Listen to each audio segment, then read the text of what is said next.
اعوذ باللہ من الشیطان اللعین الرجیم بسم اللہ الرحمن الرحیم الحمد للہ وکفا وسلام علی عبادہ الذین اصطفیٰ. درود بھیجیے محمد و آل محمد صلی اللہ علیہ وسلم.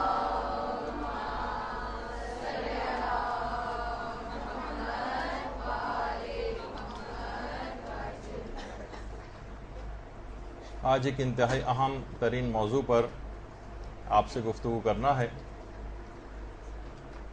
اور اندازہ یہ ہے کہ گفتگو آج ختم نہیں ہوگی اور اگلے اتوار کو ایک اور کلاس بھی اس موضوع پر لینا ہوگی. اور یہ ایک ایسا موضوع ہے کہ جس سلسلے میں کافی غلط فہمیاں لوگوں میں پائی جاتی ہیں. اس کے مسائل فقہ سے واقفیت بھی زیادہ تر لوگوں کو نہیں ہے، اور نہ اس کے آداب سے واقفیت ہے، اور نہ ہی اس کی اقسام سے واقفیت ہے. اور وہ مسئلہ ہے صدقے کا. روزانہ صدقہ دیا جاتا ہے اور اس کے مسائل سے لوگ واقف نہیں، اور نہ ہی اس کے آداب سے واقف. دیکھیے، سب سے پہلی بات علماء ایک چیز کو ڈسکس کرتے ہیں اور ایک مثال دیتے ہیں کہ انسان جو مال و دولت حاصل کرتا ہے اس کی مثال سانپ کی طرح سے دی جاتی ہے. دیکھیے، سانپ کے اندر وہ فرماتے ہیں کہ زہر بھی ہوتا ہے اور تریاق بھی ہوتا ہے. سانپ کے زہر سے انسان مر بھی جاتا ہے، نقصان اٹھاتا ہے، اور اسی زہر سے دوائیں بھی بنتی ہیں. تو مال اپنے ساتھ برائیاں بھی لے کر آتا ہے. کچھ برائیاں تو دنیاوی ہوتی ہیں، حاسد لوگ پیچھے لگ جاتے ہیں، ظالم لوگ پیچھے لگ جاتے ہیں، چور و ڈکیت پیچھے لگ جاتے ہیں. اس کی حفاظت بھی کرنا ہے، حکومتوں سے بھی خود کو بچانا ہے، حکومتی ادارے پیچھے لگ جاتے ہیں. اور یہ تو دنیاوی کچھ نقصانات تھے، اور اسی طرح سے کچھ نقصانات اس کے اخروی بھی ہیں. خواہشات نفسانی کا انسان شکار ہو جاتا ہے. مال جب بھی آتا ہے خواہشات نفسانی کو ابھارتا ہے، ہری ہری سوجنے لگتی ہیں اب اس کو. اور گناہوں سے بچنے کی ایک اہم ترین وجہ قلت مال بھی ہے. علماء نے کہا کہ جتنا مال کم ہوتا ہے اتنا انسان اکثر دیکھنے میں آتا ہے کہ وہ اپنے آپ کو حرام چیزوں سے بچا لے جاتا ہے. مثلا آج ہی فرض کر لیتے ہیں آپ کا کوئی پرائز بانڈ نکل آئے اور کروڑوں میں نکل آئے، تو فوراً دماغ میں ورلڈ ٹور کرنے کی آپ ٹھانیں گی. اچھا، اب جب آپ جہازوں میں بیٹھ کر ادھر ادھر نکلیں گی پوری دنیا کے سفر میں، نہ جانے کتنی نمازیں قضا کریں گی، نہ جانے کون کون سی کن کن جگہوں پر حرام چیزیں آپ کو کھانا پڑیں گی. کتنے افراد ایسے ہوں گے جو ان تمام اسلامی باتوں پر اس سفر کے دوران عمل کر سکیں. یعنی ادھر پیسہ آیا اور ادھر آپ کے دماغ میں کچھ چیزیں سوجھیں گی، اور وہ آپ کو معصیت اور نافرمانی کے اوپر منتج ہوگا وہ سلسلہ. اچھا، اسی طرح سے قناعت کی صفت انسان کے ہاتھ سے نکل جاتی، اور انسان ہوا و ہوس کا شکار ہو جاتا ہے. زیادہ سے زیادہ اس کو پیسے چاہیے ہوتے ہیں. کہا جاتا ہے کہ جتنا زیادہ انسان مالدار ہوتا ہے اصل میں اتنا ہی زیادہ وہ غریب ہو جاتا ہے. اس کو اتنا ہی زیادہ اپنی مینٹین کرنے کے لیے، لائف سٹائل کو، اپنا اسٹینڈرڈ کو مینٹین کرنے کے لیے اتنا ہی زیادہ کمانا پڑتا ہے. غریب بیچارہ، اس کے پاس تو پہلے ہی کچھ نہیں ہوتا، اسے تو تھوڑے بہت بھی پیسے مل جائیں، 500، 1000، 2000، 3000، اس میں بھی اس کا کچھ نہ کچھ گزارا ہو جاتا ہے. یہ جو افراد زیادہ مال کمانے والے ہیں ان کے خرچے بہت زیادہ بڑھے ہوئے ہوتے ہیں، تو ایک عام غریب کی نسبت بہت زیادہ ان کو چاہیے ہوتا ہے. کتنے مالدار ایسے ہوں گے جو ان خرابیوں سے جو مال کی ہیں وہ اپنے آپ کو بچا کے لے جاتے ہیں. البتہ اگر وہ اس مال کو واقعی خرچ کریں، خدا کی راہ میں حلال کمائیں اور خدا کی راہ میں خرچ کریں، تو یہی مال و دولت آخرت میں بڑے مقامات بھی دلوا سکتا ہے. انسان جو ہے صدقات اور واجبات کے اوپر خرچ کرے تو اس سانپ جو اس نے پالا ہوا ہے اس کے توڑ کا منتر اس کے پاس آ جائے گا. اب اسی مال سے وہ آخرت کو حاصل کر سکے گا. اب اسی طرح سے کہ جیسے اسی سانپ کے زہر سے وہ دوائیں بن رہی، اسی سے اب یہ آخرت حاصل کر رہا ہے، اب یہ باقیات الصالحات کے اندر جا رہا ہے، اب اس سے صدقات جاریہ کے کام کر رہا ہے، اس سے فوائد کو حاصل کر رہا ہے۔ اور یہ بات یاد رکھ لیجئے کہ جیسے جیسے انسان کی عمر بڑھتی ہے ویسے ویسے اس کی حرص اور لالچ میں ترقی آتی جاتی۔ بہت عرصے پہلے میں نے ایک واقعہ آپ لوگوں کی خدمت میں پیش کیا تھا کسی گروپ میں، کہ کسی بھی عمر میں یہ حرص اور لالچ کم نہیں ہوتا، چاہے انسان بالکل قبر کے کنارے کیوں نہ پہنچ جائے۔ ہارون رشید عباسی نے ایک دفعہ کہا کہ میں کسی اتنے بوڑھے شخص سے ملنا چاہتا ہوں کہ جس نے براہ راست کوئی حدیث پیغمبر اسلام سے سنی۔ اللہم صلی علی محمد و علی محمد۔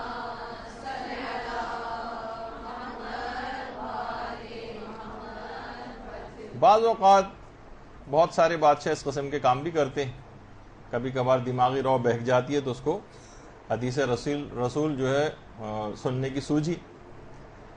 تو 120 سال سے زائد کا ایک آدمی ایک ٹوکری میں رکھ کے اس کے سامنے لایا گیا اور کہا کہ میں بہت بچہ تھا، اس زمانے میں اپنے والد صاحب کے ساتھ رسول خدا کی خدمت میں گیا تھا اور وہاں میں نے یہ حدیث سنی تھی جو حرص اور لالچ سے متعلق تھی۔ خیر ہارون کافی خوش ہوا اور اس کے بعد اسے انعام و اکرام دے کے رخصت کیا، ٹوکری میں اٹھا کے پھر اس کو لے جانے لگے۔ جب باہر نکل کے محل سے آیا اور کہا کہ میں ایک چیز بادشاہ سے پوچھنی بھول گیا، مجھے واپس لے کے چلو۔ واپس اندر لے کر آئے تو کہا بادشاہ سلامت، پوچھنا یہ چاہتا تھا کہ یہ جو انعام و اکرام آپ نے مجھے دیا یہ صرف فقط اس سال کے لیے ہر سال مجھے ملا کرے گا؟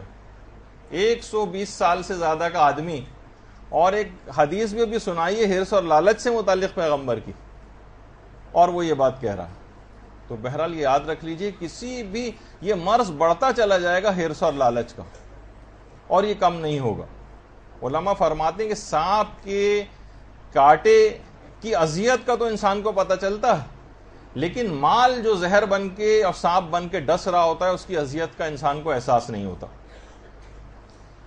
تو یہی وجہ ہے، علماء فرماتے ہیں کہ جب ایک عالم اور دیندار کے لیے مال کی خرابی سے بچنا اتنا مشکل ہے تو پھر سوچئے کہ جو جاہل بھی ہو اس کے لیے کتنا زیادہ مشکل ہوگا۔ تو کتنی زیادہ اس معاملے میں ہمیں کوشش کرنی چاہیے ان معاملات کو سمجھنے کی پیسوں کے سلسلے میں کہ کیسے ہم اس سے آخرت کو حاصل کر رہے ہیں ورنہ ہمیں کوئی نقصان نہ پہنچا دے۔ یہی وجہ ہے کہ امیر المومنین علی ابن ابی طالب علیہ الصلوۃ والسلام اللہم صلی علی محمد و علی محمد،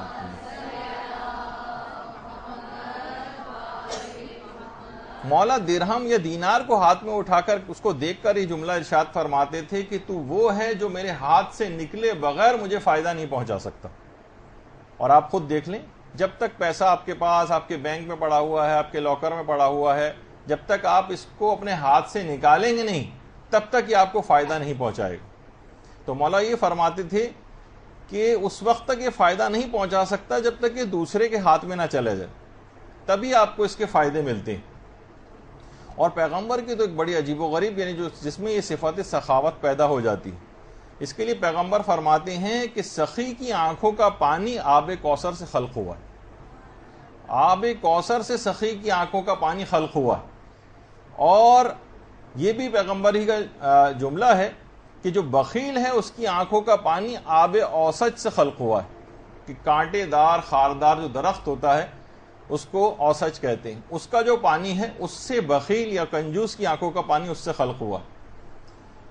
اور ایسی چیز ہے یہ مال کو خرچ کرنا کہ بڑے بڑے عذابوں سے انسان کو بچا کر لے جاتا۔ یمن کے لوگ، ان کا ایک پورا گروپ پیغمبر اسلام کے پاس آیا اور اس کے اندر ایک بہت ہی زیادہ زبان دراز اور لسان جو آدمی تھا وہ بہت ہی کج بحث، اتنا کج بحث کہ اس قدر اس نے ایک بحث میں پیغمبر سے مبالغہ کیا کہ پیغمبر کو شدید غصہ آ گیا، پیغمبر کا چہرہ انور متغیر ہو گیا اور پیغمبر غصے میں نیچے سر جھکا کر دیکھنے لگے، اور ایسا محسوس ہوا کہ بس عذاب خدا اس شخص پہ اب آیا ہی چاہتا ہے۔ اتنے میں اسی وقت جبریل امین نازل ہوئے پیغمبر پر کہا کہ یا رسول اللہ، پروردگار عالم بعد درود و سلام آپ پر یہ فرماتا ہے، اللہم صلی علی محمد۔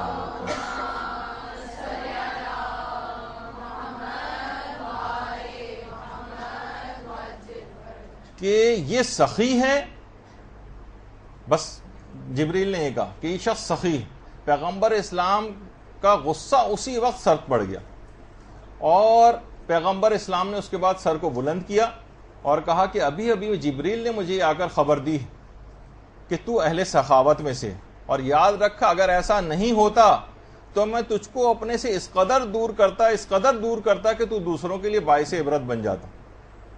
تو اس شخص نے کہا کہ یا رسول اللہ، کہ آپ کا خدا سخاوت کو دوست رکھتا ہے؟ پیغمبر نے کہا ہاں۔ فوراً اس کی زبان پر کلمہ شہادت جاری ہوا اور اسی وقت اس نے اسلام قبول کر لیا۔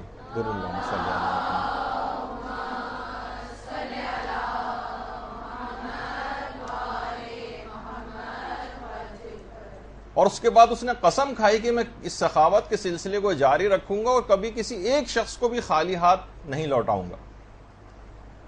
تو عذاب خدا اس کی سخاوت کی وجہ سے، مال کو خرچ کرنے کی صفت کی وجہ سے اس کے سر پر آیا اور واپس چلا گیا۔ اسی طریقے سے حضرت موسیٰ کے واقعے میں جو آپ پڑھتی ہیں سامری، یہ شخص بھی، سامری کا تو آپ کو پتہ ہے نا کہ اس نے گوشالہ بنوا دیا تھا حضرت موسیٰ کے جانے کے بعد اور اس کی پرستش شروع کروا دی تھی۔ یہ شخص بھی اپنی سخاوت کے باعث قتل ہونے سے بچا تھا، جو کہ آپ تاریخ کے اندر پڑھتی ہیں۔ تو آپ سوچئے کہ جب کفار کے اوپر پروردگار عالم اتنا مہربان ہو جاتا ہے کہ اس کو عذابوں سے محفوظ کر دیتا ہے، اگر اس کے اندر صفت سخاوت پائی جاتی ہے، تو آپ خود سوچ لیجئے کہ ایک مسلمان اور ایک مومن وہ اگر اس صفت سے متصف ہوگا تو پروردگار عالم کی کتنی نظر رحمت و کرم اس کے اوپر ہو جائے گی۔ اور یہی صدقات دینے کی صفت جب بڑھتی چلی جاتی ہے تو پھر یہ تبدیل ہو جاتی ہے ایثار کی صفت میں، ایثار کی منزل۔ جب وہ اپنی مال تو چھوڑیے، تمام چیزوں کو چھوڑیے، اپنی جان کو بھی پروردگار کی راہ میں قربان کر دیتا ہے، اور یہاں تک کہ تاریخ میں ایک ایسی شخصیت ملتی ہے جس کے متعلق پھر یہ آیت نازل ہوتی ہے کہ وَمِنَ النَّاسِ مَن يَشْرِي نَفْسَهُ ابْتِغَاءَ مَرْضَاتِ اللَّهِ، کہ بندوں میں کچھ نفوس ایسے ہیں جو اپنے نفسوں کو بیچ کر اللہ کی مرضی خرید لیتے ہیں، اور حضرت امیر المومنین علیہ الصلوۃ والسلام کے اللہم صلی علی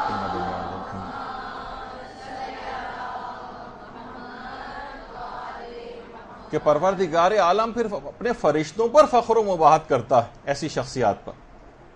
اور یہ بات یاد رکھ لیجئے کہ اگر کسی نے مالی واجبات ادا نہیں کیے، اپنی مستحب چیزیں صدقات وغیرہ الگ ہیں، لیکن یہ جو واجب صدقات بھی ہیں یہ اگر ادا نہیں کیے، جیسے امام صادق علیہ الصلوۃ والسلام فرماتے ہیں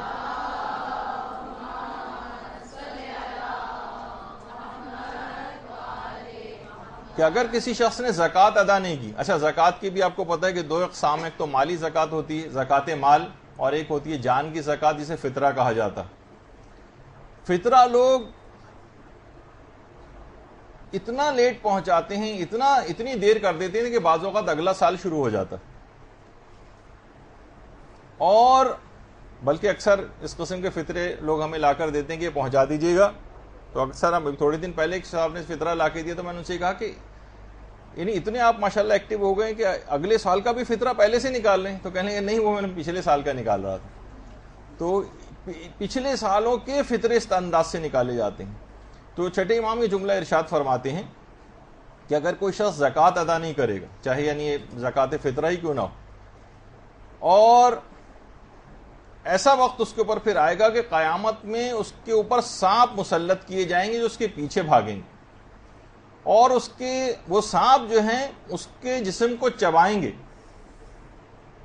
اور روایت کا جملہ ہے کہ مثل مولی کے اس کے ہاتھوں کو چبایا جائے گا، اور بعد میں وہی سانپ اس کی گردن کا طوق بنائے جائیں گے، اور جو سمدار جانور ہوں گے جن کے سم ہوتے ہیں پاؤں میں، میدان قیامت ان کے سموں سے یہ شخص پائمال ہوگا، اور جو دانتوں والے جانور ہوں گے وہ اس کو دانتوں سے کاٹیں گے۔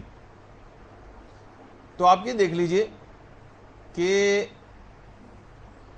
اس کی بہت اہمیت ہے کہ اپنے واجب صدقات بھی انسان ادا کرے، ورنہ یہ عذابوں کی بھی جو خبر جو ہے وہ دی گئی۔ ایک بات اور علماء فرماتے ہیں، اور یہ روایت میں بھی چیز آئی ہے کہ خاص طور پر رات کے وقت سائل کو ضرور کچھ نہ کچھ دینا چاہیے۔ اگر رات کے وقت کوئی جیسے ہمارے ایک دوست جو ہے وہ بہت اچھا جملہ یہ فرماتے ہیں، وہ کہہ رہے تھے کہ مثلا کبھی بھی رات کے وقت اگر کبھی آپ خریداری کے لیے نکلیں، گھر سے باہر جائیں، کوئی بھی چیز خریدنے کے لیے جائیں، کچھ اضافی پیسے، روپے 2 روپے 5 10 روپے کچھ نہ کچھ جیب میں ضرور ڈال کے لے کے جائیں، کوئی نہ کوئی مانگنے والا ہوگا تو اسے ضرور دے دیں۔ وجہ اس کی یہ بیان کی گئی ہے کہ پیغمبر فرماتے ہیں کہ سائل کو کبھی رد نہ کرو، ہو سکتا ہے کہ وہ کوئی فرشتہ ہو جو آپ کی آزمائش کے لیے پروردگار کی طرف سے بھیجا گیا ہو، خاص طور پر رات کے وقت۔ تو نہ صرف یہ کہ انسانوں کو دینے کا بہت زیادہ ثواب ہے، بلکہ اگر کچھ مال یا کچھ چیزیں یا اپنی نعمتیں جانوروں پر بھی خرچ کر دی جائیں تو یہ بھی صدقے کا ثواب دلوا سکتی۔ یہی وجہ ہے کہ امام حسین علیہ الصلوۃ والسلام نے اللہم صلی علی محمد وعلی محمد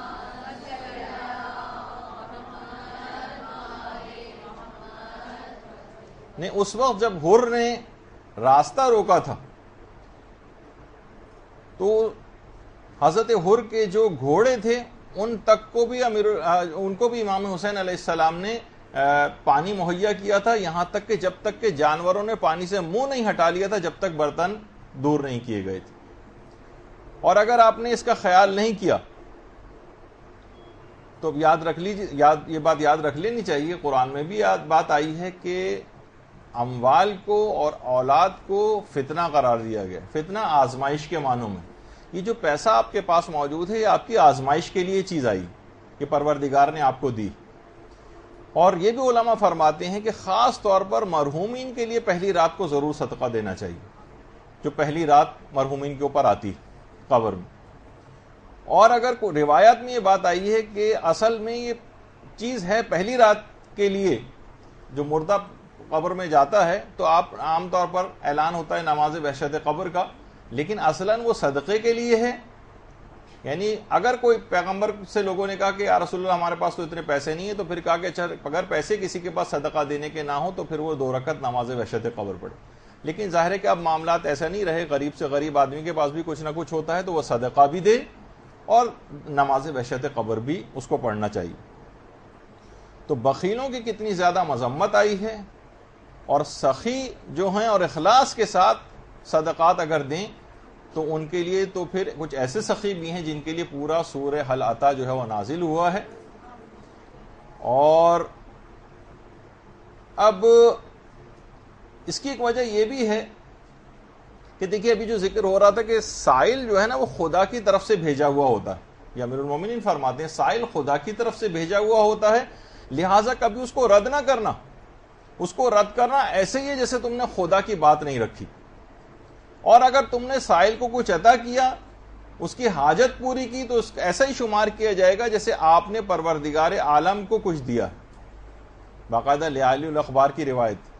تو ہمیشہ اس بات کو دماغ میں رکھنا چاہیے اور مکمل اخلاص نیت کے ساتھ دینا چاہیے۔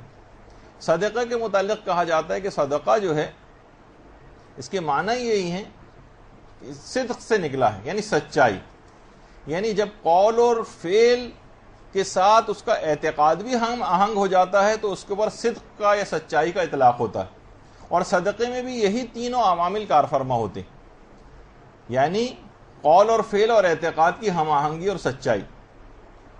اور دیکھیے بعض اوقات یہ ہوتا ہے کہ جیسے جیسے ہماری مال کی محبت ہمارے اندر بڑھتی جاتی تو انسان نہ صرف یہ کہ واجب صدقات دینے سے باز آ جاتا ہے، اب خمس نہیں نکالے گا، اب زکوٰۃ نہیں نکالے گا، اب اپنے واجبات نہیں نکالے گا، حج پر نہیں جائے گا کہ پیسے خرچ ہو جائیں گے، اور اسی طرح سے مستحبات کے اندر بھی اس کا ہاتھ رکنے لگتا ہے۔ کیسے ہم پہچانیں گے کہ ہمارے اندر یہ صفت جو بخل ہے یا مال کی محبت جو ہے یہ پائی جاتی ہے؟ اس کا ایک طریقہ پیغمبر اسلام نے بتایا۔ درود بھیجیے محمد و آل محمد صلی اللہ علیہ وسلم۔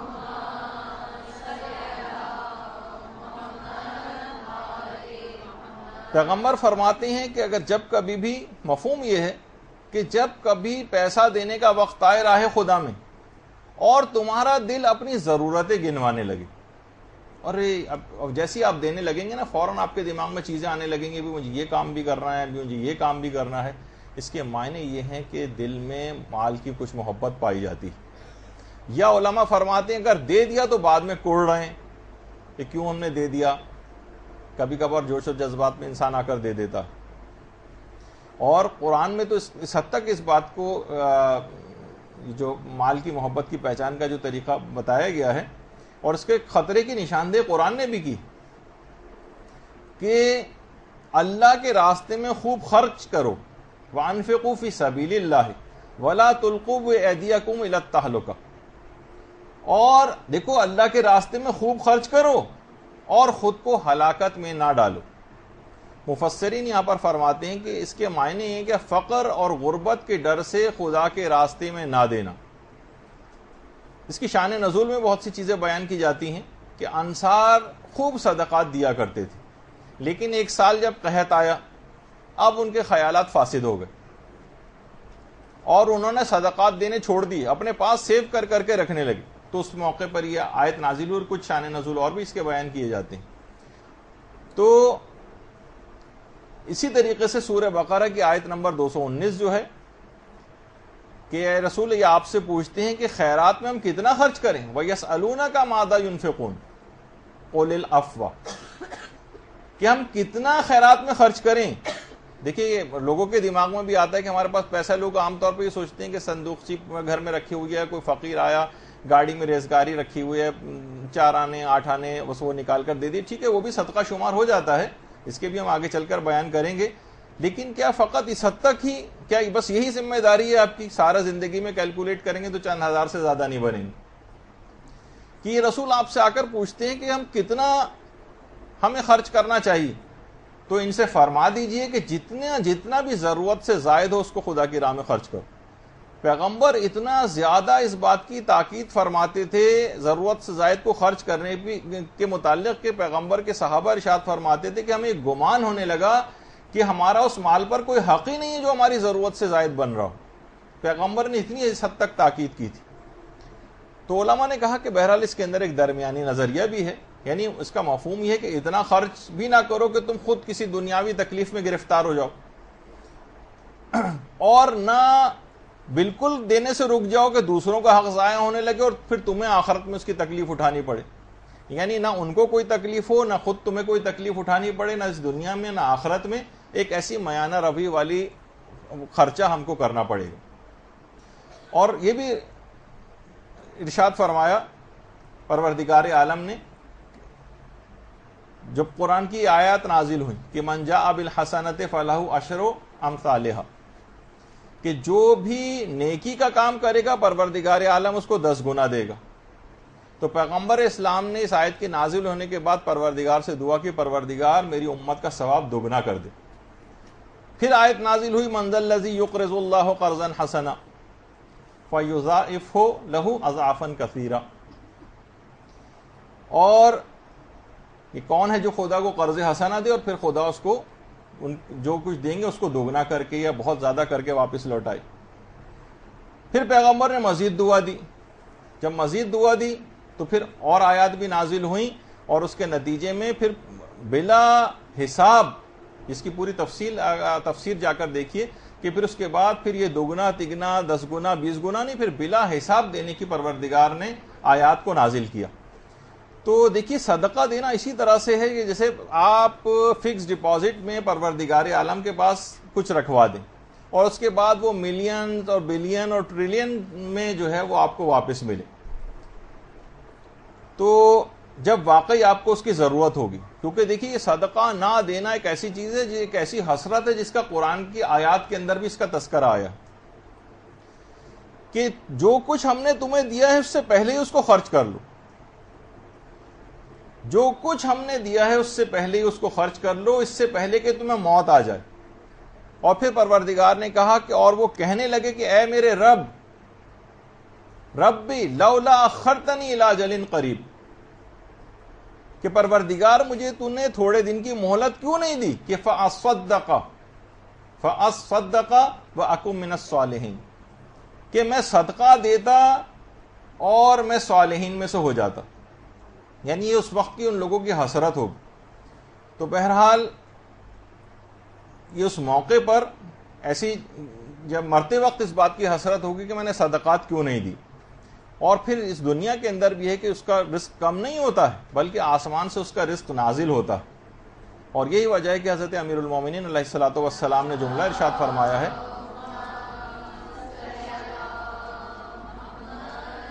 کہ جو دنیا میں مومن کی ایک حاجت پوری کرے گا آخرت میں پروردگار عالم اس کی 1,00,000 حاجات کو پورا کرے گا. دیکھیے اس سے بہت گناہ بھی معاف ہوتے ہیں. صدقہ دینے سے گناہ معاف ہوتے ہیں. صدقہ دینے سے جو قبر کی جو گرمی اور قبر کا جو عذاب ہے یہ انسان کے اوپر سے ہٹ جاتا ہے. صدقے کے متعلق کہا یہ سب روایات ہیں لیکن جن کو پڑھنے کا بھی ابھی وقت نہیں. صدقہ جو ہے وہ جہنم کی آگ سے بچنے کی ایک ڈھال بن جاتا ہے. صدقات اگر آپ دیتی رہیں گی تو پل صراط پہ انتہائی آسانی کے ساتھ گزرنے کا باعث بن جائے گا. صدقہ دینے سے میزان اعمال جو ہے وہ بھاری ہو جاتا ہے اور گناہوں کو اس طریقے سے صدقات جو ہے وہ پانی پھیر دیتے ہیں گناہوں پر جس طریقے سے پانی جو ہے آگ کو بجھا دیتا ہے. اور بڑے بڑے گناہوں کا کفارہ بھی یہ صدقہ بن جاتا ہے. صدقے کو روایات میں کہا گیا کہ صدقہ عزتوں کا محافظ بھی. صدقہ دینے سے عمر طویل ہوتی ہے. صدقہ دینے سے رزق میں اضافہ ہوتا ہے. صدقہ دینے سے آپ کا سفر محفوظ ہوتا ہے اور بری موت سے انسان کو یہ بچاتا ہے. صدقہ بری موت سے بچاتا ہے. کتنی ناگہانی آفتیں آتی ہیں ان سے بچاتا ہے. اسی طریقے سے روایات میں ہے کہ جو شائع ہونے والا صدقہ ہے, شائع جو کتابی صورت میں یا درس و تدریس کی صورت میں یا جو کتابیں عام طور پر لکھی جاتی ہیں اور پبلش ہوتی ہیں, مدرسے کی بھی کتاب ہے بہت اچھی, سر وسیم امام صاحب نے جس کو کمپائل کیا ہے, یہ آپ خود لے کر پڑھیں, اس میں ساری احادیث صدقے کی موجود ہیں کہ ایک شائع ہونے والا جو صدقہ انسان چھوڑ کر جاتا ہے تو ایک ورق کے بدلے مومن اور ساک کے درمیان ایک پردہ حائل ہو جاتا ہے اور ہر جو حرف اس کے اندر لکھا ہوا ہے اس کے بدلے پروردگار اس کو ایک شہر عطا کرتا ہے جو اس دنیا سے بھی 7 گنا بڑا ہوتا ہے. تو اس کے اندر کوئی حصہ اپنا ڈالے. کسی جگہ کوئی کتاب چھپ رہی ہو, ضروری نہیں کہ ہر شخص خود کتاب لکھنا بیٹھے, جو ہے وہ کسی جگہ ہو تو اس کے اندر اپنا حصہ ڈالے. اس طرح سے وہ ثواب جاریہ کاموں میں شریک ہوگا. اسی طریقے سے انسان کو حادثاتی اموات سے بچاتا. حادثاتی اموات بہت ساری روایات میں بھی ہے کہ ہمارے 5ویں امام ایک دفعہ مسجد نبوی میں بیٹھے ہوئے تھے, اللہم صلی علی محمد وعلی محمد, کہ مسجد کے اوپر سے مسجد کا ایک پارٹ, ایک کنگرا جو ہے وہ نیچے آ کر ایک شخص کے اوپر آ کر گرا لیکن اسے کچھ بھی نہیں ہوا. امام نے کہا کہ بتا کہ تو نے کون سا آج ایک ایسا نیک عمل کیا تھا.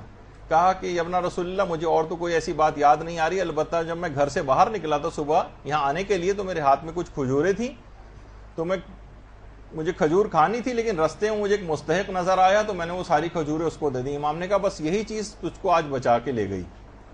یعنی باقاعدہ مسجد کا ایک پارٹ, چھت کا ایک حصہ نیچے آ کر گرا اور وہ شخص اس کے باوجود بھی بچ گیا. اور ابھی کچھ ہی عرصے پہلے اخبارات کے اندر باقاعدہ ایک پورا ایک واقعہ ایک شخص نے لکھا کہ میں اس بات کو شیئر کرنا چاہتا ہوں لوگوں سے. کہہ رہا تھا کہ شاید عید آنے والی تھی تو میری خالہ کے کچھ یتیم بچے میرے بچوں کے ساتھ کھیل رہے تھے. کچھ ہی عرصے پہلے ابھی پچھلی جو عید گزری ہے اس پر یہ ایک شخص نے ایک واقعہ اخبار کے اندر لکھا اور لوگوں کو شیئر کروایا تھا کہ میں بچوں کو اپنے عید کے کپڑے وغیرہ دلوانے جا رہا تھا تو خالہ ہماری بہت غریب تھی, ان کے جو یتیم بچے تھے وہ بھی ساتھ ہی میں تھے. میں نے اپنے بچوں کے ساتھ خالہ کے بچوں کو بھی لیا, مجھے ان سے دیکھا نہیں گیا ان کی غربت کو, اور میں ان کو بھی کپڑے دلوانے لے گیا اور مجھے اس کے فوراً بعد ایک دوسرے شہر جانا تھا. لیکن ان کو 3-4 بچوں کو جو الگ سے خالہ کے تھے ان کو دلوانے میں مجھے اتنی دیر لگ گئی کہ میری بس نکل گئی. جب میں پہنچا اڈے پہ تو پتہ چلا کہ بس تو جا چکی. تھوڑی دیر بعد ہی خبر آئی کہ جس بس میں مجھے جانا تھا اس بس کو حادثہ ہو گیا ہے اور اس میں ایک شخص ہلاک ہو گیا. مجھے زیادہ تجسس ہوا اور میں جب گیا اس جائے حادثہ پر دیکھا کہ وہ بس کا نمبر جو مجھے الاٹ ہوا تھا اسی شخص پر بیٹھا ہوا شخص ہلاک ہوا. تو اس نے کہا کہ دیکھیں تھوڑی سی چیز, بعض اوقات ہم جو صدقات دیتے ہیں یا کوئی نیک اس قسم کا کام کرتے ہیں تو ایک یقینی آنے والی موت اس طرح سے ٹل جاتی. تو یہ تمام چیزیں ایسی ہیں کہ جس کو خیال رکھنا چاہیے. لیکن اگر کوئی مستحق آیا اور اس کو ہم نے ٹال دیا, باوجود ہمیں قدرت رکھتے تھے اس کی اس حاجت کو دور کی جا سکتی تھی, اس کی حاجت پوری کر سکتے تھے, لیکن پھر بھی اس کو ہم نے خالی ہاتھ جو ہے وہ لوٹا دیا، تو پیغمبر اسلام فرماتے ہیں کہ قیامت میں اس پر ایک اژدہا مسلط کیا جائے گا کہ جس کا نام جو بری موت کو جو ٹلنے کے حوالے سے ابھی جو ہم نے ذکر کیا، تو پیغمبر فرماتے ہیں کہ تم نے کسی شخص کی حاجت پوری کر سکتے تو حاجت پوری نہیں کی، تو ایک اژدہا جو ہے مسلط کیا جائے گا جس کا نام شجاع ہوگا، جو قیامت تک اس کی انگلیوں کو چباتا رہے گا۔ تو آپ سوچیں کہ بہرحال یہ اتنی اہم باتیں ہیں، اور یہی وجہ ہے کہ جو کہا جاتا ہے نا، روایات میں بھی ہے کہ صدقات کی چھاؤں میں انسان ہوگا، جس کا مفہوم اصلی طور پر تو ہم اگلی کلاس کے اندر پیش کریں گے، لیکن یہاں پر بھی دنیاوی اعتبار سے بھی بیماریاں بھی دور ہوتی ہیں، اور جو اچانک اموات ہو رہی ہیں آج کل، سڈن ڈیتھس جو ہیں، اس سے بھی یہ بچاتا ہے، دشمن سے بھی کامیابی دلواتا ہے، رنج و غم انسان کے دور کرتا ہے۔ اور ایک روایت میں تو یہاں تک ہے کہ صدقے کا 1 درہم دینا 10 دن کی مستحب نمازوں سے افضل۔ اور ہمارے 8ویں امام یہ جملہ ارشاد فرماتے ہیں، اللہم صلی علی محمد و آل محمد،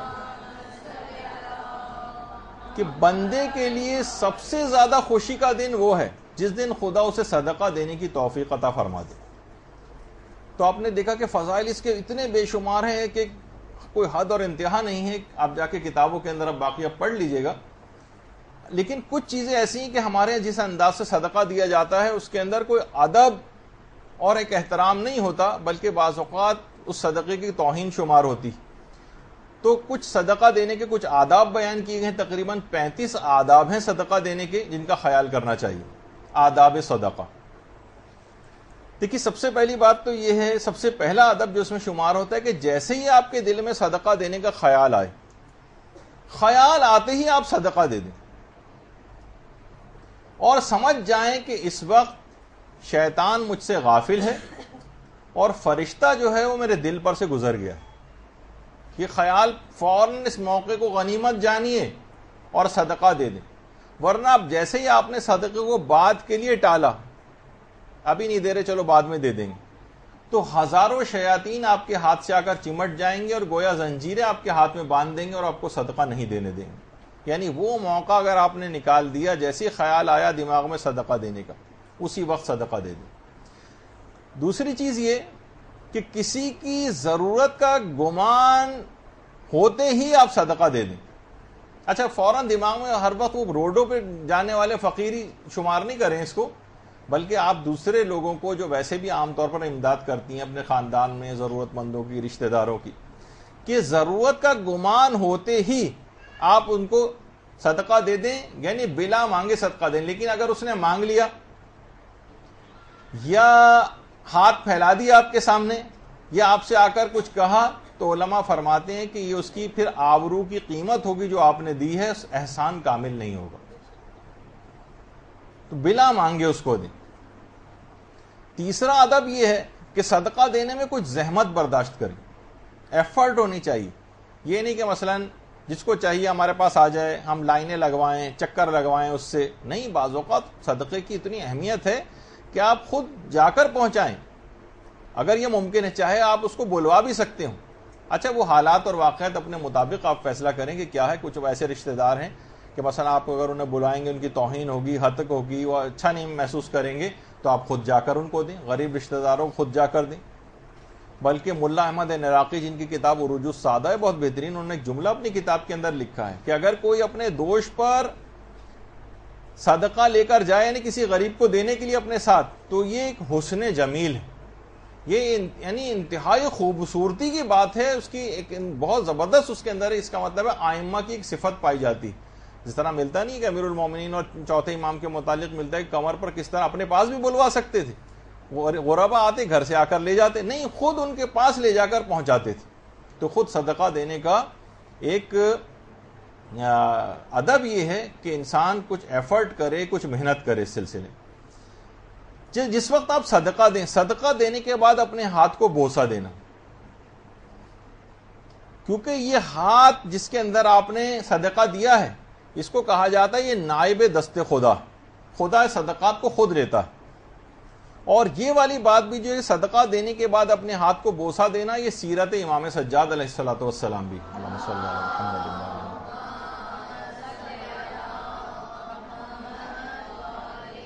کہتے تھے یہ سائل کا ہاتھ نہیں ہے، یہ خدا کا ہاتھ ہے، یعنی ایسا ہی ہے جیسے میرا ہاتھ خدا کے ہاتھ میں گیا ہے، تو اس کے بعد اپنے ہاتھ کا بوسہ لیتے تھے۔ وسائل الشیعہ کی دوسری جلد میں بھی ہے، اور عدت الدائی وغیرہ میں ابن فہد ہلی نے بھی اس روایت کو لکھا۔ تو اپنے ہاتھ کو بوسہ دینا۔ اچھا، اسی طریقے سے صدقہ لینے والا بھی اپنے ہاتھ کو بوسہ دے، یہ اگلا ادب ہے۔ صدقہ لینے والا وہ بھی اپنے ہاتھوں کو بوسہ دے، کیونکہ یہ صدقہ اس کے ہاتھ میں خدا کے ہاتھ سے آیا ہے۔ کیونکہ روایتوں کا جملہ ہے کہ ہر چیز کے لیے پروردگار عالم نے کچھ فرشتے موکل کیے ہیں سوائے صدقے کے، کہ پروردگار یہ براہ راست اپنے ہاتھ میں لیتا ہے۔ البتہ جسمانی ہاتھ ظاہر ہے کہ مراد نہیں ہے، اس کا دست قدرت مراد ہے، لیکن پروردگار خود صدقات کو لیتا ہے۔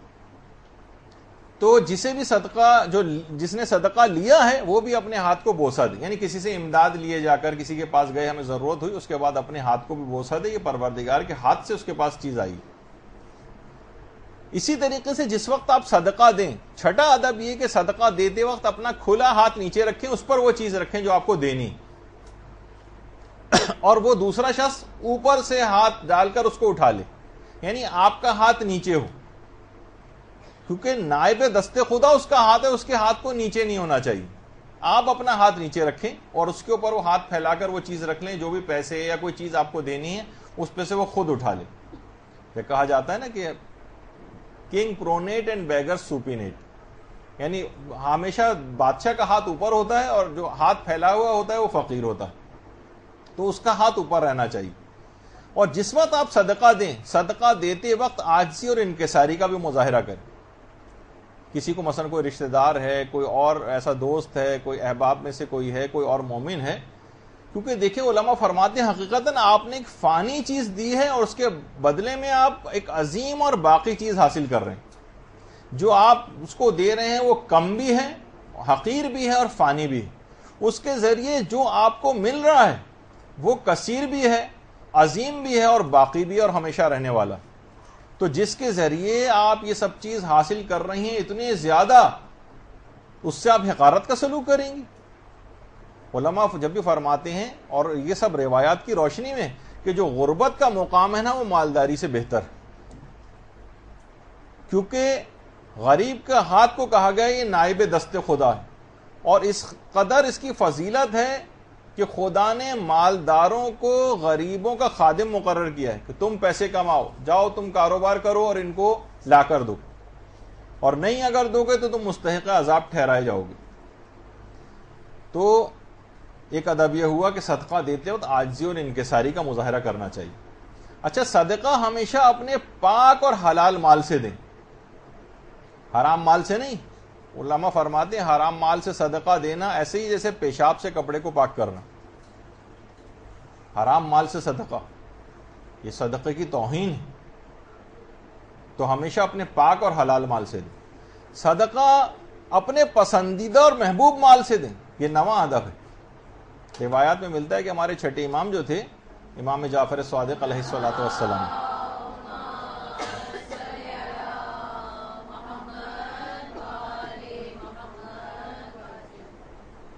یہ فرماتے تھے کہ بلکہ ان کی سیرت میں تھا کہ چھٹے امام چینی صدقے میں دیتے تھے۔ کسی نے پوچھا کہ مولا آپ چینی کیوں دیتے ہیں صدقے میں؟ تو کہتے تھے کہ مجھے چینی بہت مرغوب ہے، اور اللہ یہ فرماتا ہے کہ اس کی راہ میں ہمیشہ اپنی محبوب چیز دو، لن تنالوا البر حتی تنفقوا مما تحبون، یعنی جو چیز کو جس کو وہ دوست رکھتا ہے، جو زیادہ محبوب رکھتا ہے، اس کو وہ چیز راہ خدا میں دینی چاہیے۔ جبکہ ہم دیکھتے ہیں لوگ اس ادب کا بالکل خیال نہیں کرتے، اور یہاں یہ حال ہوتا ہے کہ سب سے گندا نوٹ، کٹا پھٹا نوٹ، ٹیپ لگا ہوا نوٹ، یہ راہ خدا میں دیتے۔ کھانا باسی ہو جاتا ہے تو ماسی وغیرہ کو صدقے میں دیا جاتا ہے۔ کپڑے جب انتہائی پرانے بوسیدہ دل سے اتر جاتے ہیں تو پھر کسی کو دیے جاتے ہیں۔ البتہ یہ بھی جائز ہے، صدقے میں آ جاتا ہے، لیکن صدقے کے ادب کے خلاف ہے کہ صدقے میں ہمیشہ اپنا محبوب، پسندیدہ اور بہترین مال راہ خدا میں دینا چاہیے۔ یہی وجہ ہے کہ آیت اللہ سید محمد حسین تہرانی یہ فرماتے ہیں کہ جب میں نجف میں تھا تو جمعرات کو عصر کے وقت ہم سب لوگ وادی السلام جاتے تھے، نجف کا جو قبرستان ہے، وادی السلام. اور وادی السلام میں دیکھیے وادی السلام میں کتنے انبیاء ہیں جو وہاں پر مدفون ہیں. حضرت ہود اور حضرت صالح وغیرہ کی قبریں اور کچھ اور انبیاء کی بھی ہیں. اور بڑے بڑے علماء یہاں پر ہیں. استاد علی آقا قاضی جو آیت اللہ طباطبائی، آیت اللہ بہجت اور ان سب لوگوں کے جو استاد تھے جن کا اکثر ذکر آتا ہے، یہ خود اسی وادی السلام قبرستان میں مدفون. کہہ رہے ہیں ہم قبروں کے درمیان چکر لگاتے تھے تو آقا بزرگ تہرانی جو ہمارے استاد تھے، آقا بزرگ تہرانی ایک انتہائی عظیم شیعہ عالم دین جن کی مشہور کتابیں الذریعہ الی تصانیف الشیعہ یا اعلام الشیعہ وغیرہ ہیں، بہترین ان کی کتابیں مانی گئی ہیں عصر حاضر کی. اور اتنا زیادہ وقت بھی نہیں ہوا ان کے انتقال کو، 1969 میں ان کا انتقال ہوا ہے. تو کہنے لگے ہمارے استاد بھی وادی السلام قبرستان میں آقا بزرگ تہرانی یہ بھی قبروں کے درمیان چلتے تھے اور اپنے والدین کی قبر وغیرہ پہ جاتے تھے اور کہتے تھے کہ چلتے ہوئے فرماتے تھے کہ روایات میں یہ چیز آئی ہے کہ عصر کے وقت جمعرات کے روز اپنے والد اور والدہ کی قبر پہ جب بھی انسان جائے تو وہ طلب مغفرت کرے. تو اگر طلب مغفرت کرے گا تو خدا مرحومین کو ایک نور کا ایک طبق جو ہے وہ عنایت کرے گا. یعنی وہاں جو وادی السلام کا قبرستان تھا وہاں چلتے ہوئے یہ جملہ انہوں نے ارشاد فرمایا کہ خدا ان کی وہ تمام خواہشات کو پورا کرے گا، نور کا ایک طبق ان کو عطا کرے گا، اس سے راضی و خوش ہو جائے گا اور خدا ان کی تمام حاجات کو بھی پورا کرے گا. وہ کہنے لگے کہ میں جمعرات کے دن کا پورے ہفتے انتظار کرتا ہوں اس کے عصر کے وقت آنے کا. اور پھر اسی دوران چلتے ہوئے ایک جملہ انہوں نے ارشاد فرمایا کہ اور یہ واقعہ سنانے کے بعد کہ نور کا ایک طبق ہوتا ہے جو کہ تمام ارواح کے درمیان اس لحاظ سے تقسیم ہوتا ہے اور تمام ارواح آتی ہیں اور خوشی خوشی جو ہے ان ثواب کو لے کر جاتی ہیں. تو کہنے لگے کہ ہمارا مکان تھا تہران میں، میری دادی کا کچھ ہی روز پہلے انتقال ہوا تھا. اپنا وہ پرانا واقعہ سنا رہے. تو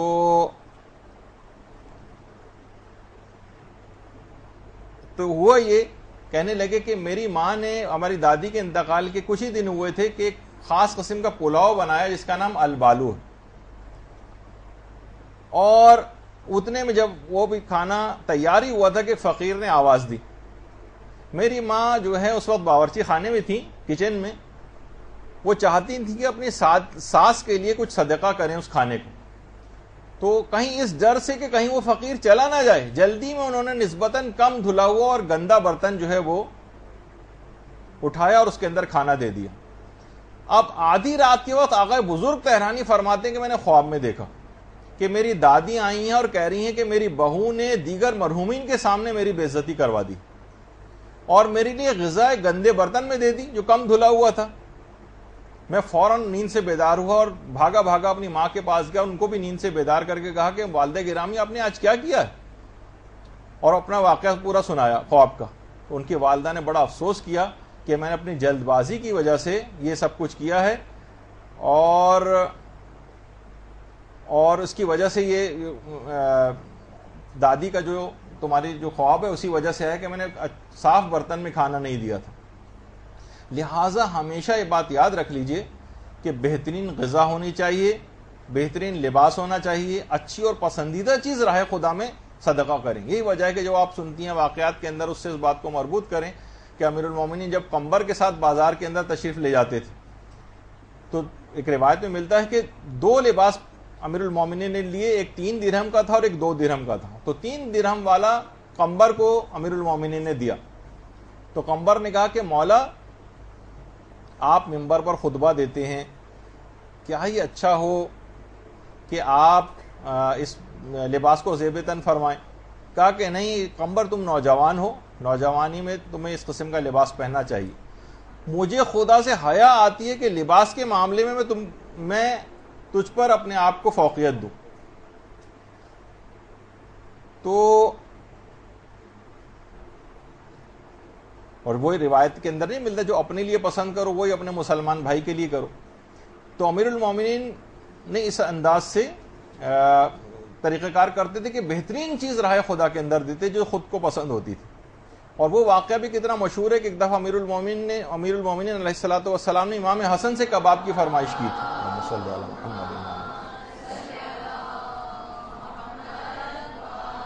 نرم روٹی سے کباب کھانے کی فرمائش کی تھی اور کہا تھا کہ 1 سال سے یہ خواہش میرے دل میں نے کسی سے اظہار نہیں کیا اور آج اپنے بیٹے حسن کو یہ بات بتا رہا ہوں. امام حسن نے اس کا انتظام کیا کباب کا اور امیر المومنین روزے سے رہتے تھے. جیسے افطار کا وقت آیا اسی وقت جب یہ کباب حاضر کیے جانے والے تھے ایک سائل نے دروازے پر دستک دی. کہا بیٹا اٹھاؤ اس کھانے کو اور اس سائل کو دے دو. میں نہیں چاہتا کہ قیامت میں اپنے نامہ اعمال کے نیچے یہ لکھا ہوا دیکھوں جو سورہ احقاف کی آیت نمبر 20 ہے کہ تم نے اپنے اچھے اعمال پس دنیاوی زندگی میں ضائع کر دیے. یہ میں نہیں چاہتا کہ یہ چیز میں اپنے نامہ اعمال میں لکھی ہوئی دیکھوں. اور یہ علماء فرماتے ہیں کہ اس وقت کی بات ہے کہ جب امیر المومنین کے ہاتھ میں خلافت ظاہری موجود تھی. اس وقت پورے عالم اسلام کا جو حاکم حکمران تھا وہ 1 سال سے اس بات کی دلی خواہش رکھے ہوئے تھا کہ میں یہ فلاں چیز کھاؤں اور وہ کھا نہیں سکا. اور جس وقت کھانے کا موقع آیا تو اپنی وہ پسندیدہ چیز بھی راہ خدا میں دے دی. تو آپ کبھی علماء فرماتے ہیں اس بات کی کبھی پریکٹس کر کے دیکھیں کہ اپنی سب سے بہترین اور پسندیدہ چیز کبھی راہ خدا میں دے کر دیکھیں. آپ کو ایک ایسی حلاوت ایمانی اسی وقت ملے گی کہ جو کبھی اس کے بعد پھر آپ سے جدا نہیں ہوگی. کبھی ہم یہی میں نے جیسے کہ اس سے پہلے کہا کہ کوشش یہی کرتے ہیں کہ سب سے خراب ترین چیز راہ خدا میں دیں. کبھی ایسی چیز کو واقعی آپ دے کے دیکھیں جو آپ کو انتہائی پسندیدہ ہو اور اس کو آپ راہ خدا میں دے کر دیکھیں. اور اسی طریقے سے اگلا ادب یہ ہے کہ صدقہ اس انداز سے دیں کہ لینے والے کو کوئی خفت و شرمندگی نہ اٹھانی پڑے, وہ شرمسار نہ ہو آپ کے سامنے. مثلا علماء فرماتے ہیں اگر وہ بہت سے افراد ایسے بھی ہوتے ہیں جو نقدی لینا پسند نہیں کرتے تو ٹھیک ہے آپ ان کے اکاؤنٹ میں وہ چیز ڈلوا دیں. بہت سے افراد ایسے ہوتے ہیں جو پیسے لینا پسند نہیں کرتے, ایسے آبرومند ہوتے ہیں تو ٹھیک ہے آپ ان کو بچے کی اسکول کی فیس آپ ڈپازٹ کروا دیں. بطور صدقہ لینا اگر پسند نہیں کرتے ہوں یا امداد کے طور پر تو آپ ان کو بطور ہدیہ دے دیں. طبیعت ان کی بالمشافہ لینے سے کو اگر پسند نہیں کرتی ہو تو کسی کے ہاتھ جو ہے بھجوا دیں. تو غرض ہر وہ طریقہ اختیار کر سکتے ہیں کہ جو ان کی شان کو نہ گھٹاتا ہو اس کو آپ اختیار کر سکتی ہیں. ہر وہ چیز جو ان کی شان میں کمی کا باعث نہ بنے. یہ باقاعدہ صدقہ دینے کا ادب ہے کہ اس انداز سے صدقہ دیں کہ لینے والے کو کوئی خفت اور شرمندگی نہ ہو. اور اس کے بعد 11واں ادب یہ کہ صدقہ لینے والے سے دعا کی درخواست کریں. عام طور پہ لوگ جو ہے وہ شرماتے ہیں اور اس سے دعا کرنے کو نہیں کہتے. ضرور اس کی دعا مستجاب ہوگی کیونکہ جب بھی کوئی شخص کسی سے کوئی مدد لیتا ہے تو اگر اس کے حق میں دعا کرے تو پروردگار اسی وقت اس کی دعا کو قبول کر لیتا ہے. تو باقاعدہ اس سے درخواست کریں. اس سے ایک فائدہ یہ ہوگا کہ وہ اپنی عزت افزائی بھی سمجھے گا, کوئی خفت و شرمندگی نہیں اس کو ہوگی اگر آپ اسے دعا کی درخواست کریں. 12واں ادب یہ ہے کہ مستحب صدقہ اس کو آپ مخفی دیں, چھپا کر دیں اور اس حد تک دیں. بہت ان کے متعلق آئے کہ جو چھپا کر بھی دیتے ہیں اور ظاہر اور علانیہ بھی دیتے ہیں. مستحب صدقات کو چھپا کر دینا چاہیے اور واجب صدقات کو آشکار دینا چاہیے. اور بات سے تو حدیث میں یہ بات بھی آئی کہ اس طرح سے دیں کہ اگر دائیں ہاتھ سے آپ صدقہ دے رہے ہیں تو بائیں والے کو خبر نہیں ہونی چاہیے. اور ہمارے علماء حد سے زیادہ ان چیزوں کے اوپر اس کا اہتمام کرتے ہیں. عنایات معصومیہ کے نام سے حضرت معصومہ قوم کے حرم کے خدام اللہم صلی علی محمد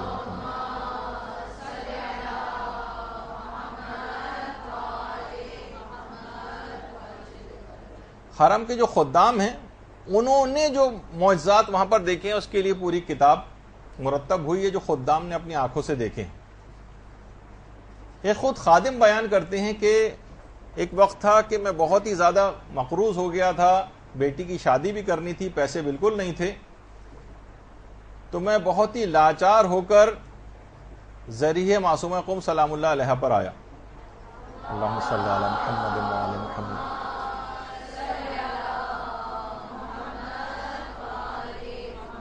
اور زری سے سر ٹکا کر کہا کہ معصومہ آپ نہیں دیکھ رہی کہ میری کیا حالت ہو گئی, کتنا میں مقروض ہو گیا ہوں. اور ایک خاص عدد تھا کہ جو جتنے پیسوں کا وہ مقروض تھا اور جتنی ضرورت بیٹی کی شادی کے سلسلے میں تھی. کہہ رہے اچانک اسی وقت حرم کے اندر ایک شور سا ہوا اور معلوم چلا کہ آیت اللہ سید محمد رضا گل پائگانی آئے. میں جالی کو پکڑے ہوئے اور سر کو جالی سے ٹکا کر کھڑا ہوا تھا کہ آیت اللہ سید محمد رضا گل پائگانی زری کے بالکل قریب آئے, میرے برابر آ کے کھڑے ہوئے اور اپنے ابا کو اس انداز سے میرے اوپر لیا کہ میں اس کے اندر چھپ گیا. میں نے محسوس کیا کہ ایک ہاتھ ہے جو میری جیب کے اندر گیا ہے اور پھر باہر نکلا ہے. اس کے بعد فوراً بعد آیت اللہ رضا گل پائگانی وہاں سے تشریف لے گئے. جب میں نے ہاتھ ڈال کر جیب میں سے نکالا تو وہ اتنے ہی پیسے تھے جن کی مجھے ضرورت تھی.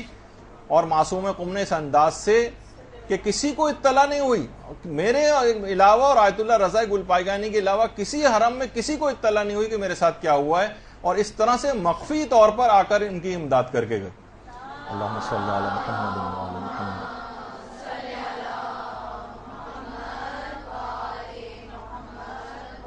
تو آپ نے دیکھا کہ اس طرح سے مستحب صدقات کو بالکل چھپا کر کسی کو اطلاع نہ ہو. آیت اللہ رضا گل پائگانی کے انتقال کے بعد پھر جو ہے یہ کتاب شائع ہوئی ہے اور اس کے بعد پھر اس کے اندر ان کی اس بات کا پتہ چلا. تو اپنے آپ اپنے نیکیوں کو اس انداز سے مستحب صدقات کو چھپا کر دینا, یہ علماء اس سے واقف ہیں اور اس سے ان کی مقام اور منزلت کا بھی اندازہ ہوتا ہے کہ معصومہ قوم سے توسل کیا اور توسل کے نتیجے میں آیت اللہ رضا گل پائگانی کو معصومہ قوم نے کچھ ہدایات جاری کی اور اس کے بعد وہ فوری طور پر ان کی مدد کے لیے اس انداز سے آئے کہ کسی کو کوئی خبر نہیں. اگلا ادب یہ ہے کہ صدقہ لینے والا خود صدقہ دینے والے کے لیے دعا کرے. آپ نے مثلا کسی آپ کو خود مستحق تھی, کوئی چیز آپ نے کسی سے مانگی, اس نے آپ کو دے دی, اب آپ کے لیے بھی ثواب اس بات کا ہے کہ آپ جس نے آپ کی امداد کی اس کے لیے آپ دعائے خیر کریں. اور اگر بالفرض وہ لینے والا دعا نہیں کر رہا ہے تو وہ خود درخواست کرے دینے والا کہ بھائی میرے لیے فلاں کوئی بھی آپ کی حاجت ہے, تو آپ اس صدقہ لینے والے سے اس سے فرمائش کریں کہ وہ آپ کے لیے خصوصی طور پر دعا کرے, اور یہ بات جیسے کہ میں نے کہا کہ اس کے احترام میں اور اضافہ کرے گی. خاص طور پر اگلا ادب یہ کہ صدقہ بیمار کے ہاتھ سے دلوایا جائے. عام طور پہ یہ ہوتا ہے کہ بیمار لیٹا ہوتا ہے, اس کے گھر والے اس کی طرف سے صدقہ دیتے ہیں, وہ بھی ٹھیک ہے, لیکن جو ادب ہے صدقے کا کہ بیمار کو اس کے ہاتھ سے صدقہ دلوایا جائے اور بیمار اس صدقہ لینے والے سے اپنی صحتیابی کی دعا کی درخواست بھی کرے.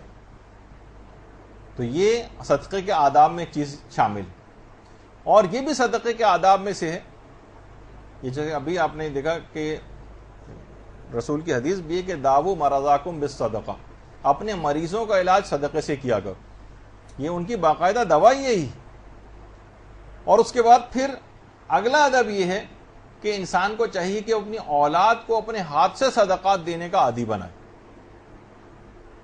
اپنے اولاد کو اپنے ہاتھ سے صدقہ دینے کا عادی بنائے. خود بھی الگ سے بھی دے, لیکن اولاد سے بھی کہے کہ تم اپنے ہاتھ سے صدقہ دو اور ان کو اس بات کا عادی بنائے.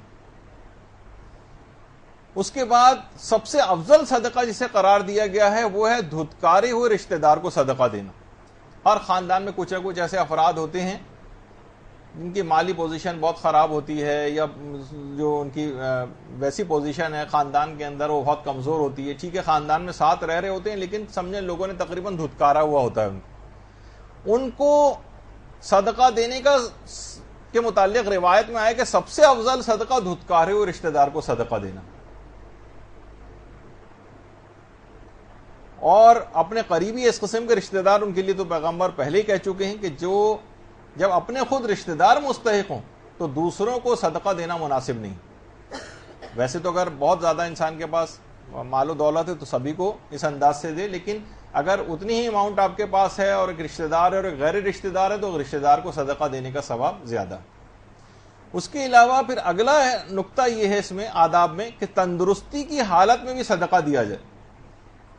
بہترین صدقہ کہا جاتا ہے اس وقت کا صدقہ ہے جب انسان مکمل طور پر صحت مند, زندگی کی امید باقی ہو. ایسا نہیں ہو کہ خدا کی راہ میں مال اس وقت پوری زندگی تو ٹالتے رہے اس بات کو, اور جب خود مریض ہو گئے یا مرض موت میں مبتلا ہو گئے اب وصیتیں کر رہے ہیں، اس کو اتنا دے دو، اس کو اتنا دے دو.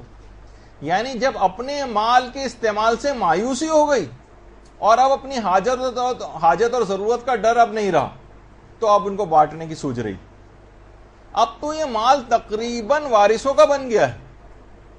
اب انفاق کرنا اس مال میں جو دوسروں کا بننے جا رہا ہے، انفاق کرنا ایسے ہی علماء فرماتے ہیں جیسے حلوائی کی دکان پر نانا کی فاتحہ دلوانا. حلوائی کی دکان پر کھڑے ہو گئے جو آپ کا ہے ہی نہیں، اور وہاں پہ نانا کی فاتحہ دے رہے ہیں، وہ تو کسی اور کا مال بننے چلا گیا.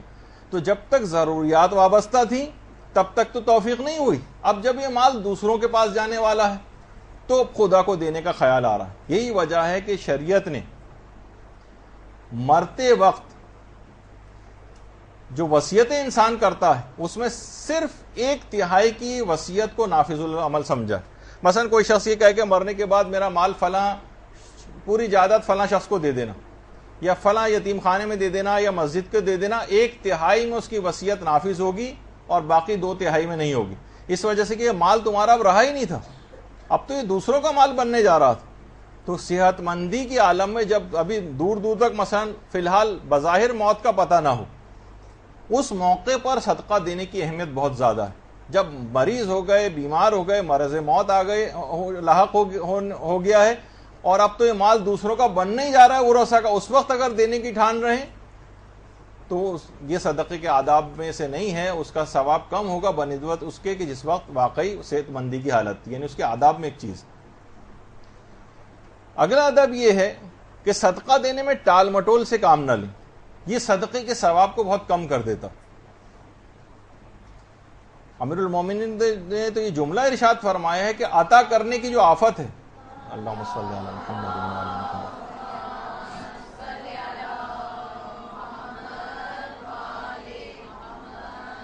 عطا کرنے کی آفت ٹال مٹول کرنا. یعنی عطا کرنے میں ٹال مٹول کرنا، ابھی دے دوں گا، ابھی دے دوں گا، کئی دفعہ کے چکر لگانے کے بعد اپنے رشتہ دار کو دیا، تو یہ اس کے ثواب کو کم کر دے گا. اور آیت اللہ سعید الحکیم نے تو ایک جو سیدھے ہاتھ پر ہیں آیت اللہ سعید الحکیم ہے، اور الٹے ہاتھ پہ تو آیت اللہ سیستانی ہے. آیت اللہ سعید الحکیم فرماتے ہیں کہ گھر والوں کو سہولت مہیا کرنا دوسروں کو صدقہ دینے سے زیادہ افضل ہے. گھر والوں کے سہولیات میں انسان اضافہ کرے، بشرطے، ایک جملہ بھی لکھا ہے، بشرطے یہ اسراف کی حد تک نہ پہنچے. یہ جملہ ہے کہ اسراف کی حد تک نہ پہنچے، تو یہ دوسروں کو صدقہ دینے سے افضل ہے. بعض اوقات یہ ہوتا ہے کہ گھر میں تنگی کر رکھی اور باہر لوگوں کو بانٹتے پھر رہے ہیں، گھر میں لوگ پریشان ہیں، تو اس کا ثواب کم. اور 20واں ادب یہ ہے کہ صدقہ دینے میں حضرت امام محمد باقر علیہ الصلوۃ والسلام کی سیرت، اللہم صلی علی محمد.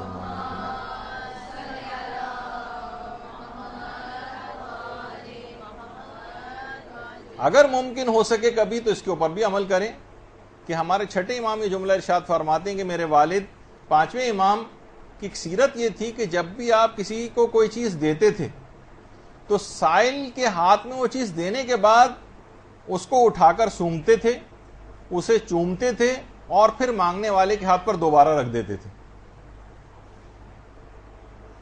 کیونکہ یہ فروع کافی کی جلد نمبر 2 میں بھی، اور اس کی وجہ یہ وہی ہے جو روایت میں بھی آئی ہے کہ پروردگار نے کائنات کی تمام اشیاء کے لیے محافظ مقرر کیے ہیں سوائے صدقے کی، جو براہ راست پروردگار عالم خود لیتا ہے. یمحق اللہ الربا و یربی الصدقات.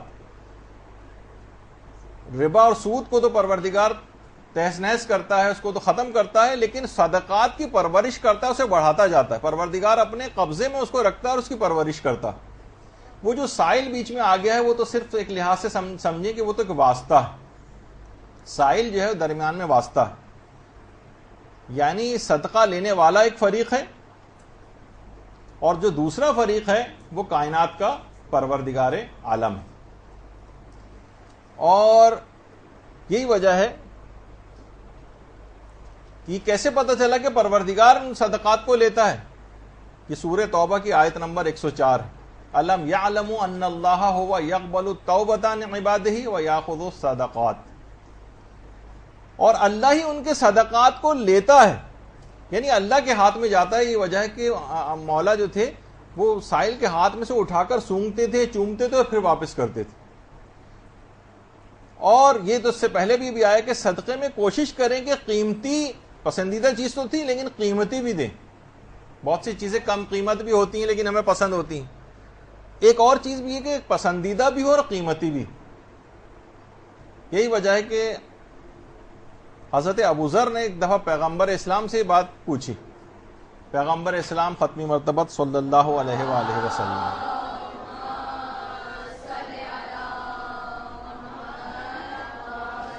کہ کون سا صدقہ یا رسول اللہ سب سے زیادہ بہتر ہے؟ تو پیغمبر نے فرمایا کہ اعلیٰ ثمنا وانفسها عند اہلها، صدقے میں دی جانے والی چیز قیمتی ہو اور دینے والے کو پسند بھی ہو، یعنی قیمتی بھی ہو. باقاعدہ مستدرک الوسائل کی روایت، اور معیاری بھی ہو. یعنی ایک دفعہ روایت میں ملتا ہے کہ ایک شخص نے سڑی ہوئی کھجوریں جو تھیں وہ صدقہ کی. پیغمبر اسلام شدید ناراض ہو گئے اس پر. البتہ یہ ضرور ہے کہ اگر قیمتی چیز نہیں دینا چاہ رہے کہ دل نہیں چاہ رہا ہے تو صدقہ دینے سے کہیں آپ رک نہ جائیں، تو کم دینے میں بھی نہ شرمائیں. لیکن بہرحال یہ کہ غربت میں بھی اگلا ادب یہ کہ غربت میں بھی آپ صدقہ دیں. غربت میں صدقہ دینا مالداری میں صدقہ دینے سے بہتر، اور روایت میں کہا گیا ہے کہ بہترین صدقہ وہ ہے جو مال قلیل سے دیا جائے، یعنی ہمارے پاس ہے ہی کم ابھی، اس میں سے نکال کر صدقہ دینا. کیونکہ جب آدمی امیر ہوتا ہے تو بہت پیسہ ہے، اس میں سے کچھ نکال کر دے دیا، زیادہ فرق نہیں پڑتا. لیکن ایک غریب جس کے پاس ہے ہی کم، جس کے پاس ہے ہی کم، وہ اگر دے رہا ہے تو اس کی فضیلت زیادہ ہے. اور ایک چیز یہ بھی کہ صدقہ کم دینے سے نہ شرمائیں. کم دیں لیکن دیں ضرور. ایسا نہ ہو کہ آپ کہیں بھئی تو اتنا کم ہے، مثلا 10 پیسے 20 پیسے 4 آنے 8 آنے آپ کے پاس پڑے ہوئے ہیں، اب گاڑی میں بیٹھے ہوئے ہیں اور جو ہے وہ 4 آنے مثلا کسی فقیر کو دے رہے ہیں، وہ تو ہو سکتا ہے اندر پھینک کے بھی چلے جاتے ہیں، آج کل وہ پھینک کے بھی چلا جائے آپ کے پاس. لیکن یہ کہ بہرحال کم دینے سے نہ شرمائیں. مثلا نہیں ہے ابھی ہمارے پاس، تو ایسا نہ ہو کہ آپ شرما کر رہ جائیں. کیونکہ پیغمبر یہ فرما گئے کہ جہنم کی آگ کو صدقہ دے کر بجھاؤ، چاہے وہ کھجور کا ایک ٹکڑا ہی کیوں نہ ہو، یعنی اتنا کم بھی ہو تو بھی وہ جہنم کی آگ سے بچانے کا باعث بن جائے گا. اور اگر آپ نے نہ دینے کی عادت ڈال لی اس طرح سے کہ بھائی اس طرح تو بہت سارے لوگ ہیں، مانگنے والے آ جاتے ہیں، تو روایتوں میں یہ بات آئی کہ تو خدا قیامت کے دن بھی اپنے جود و کرم کو آپ سے روک لے گا. آپ اپنے ہاتھ کو روک رہے ہیں نا آج دینے سے، تو خدا بھی اپنے کرم کو میدان قیامت میں روک لے گا.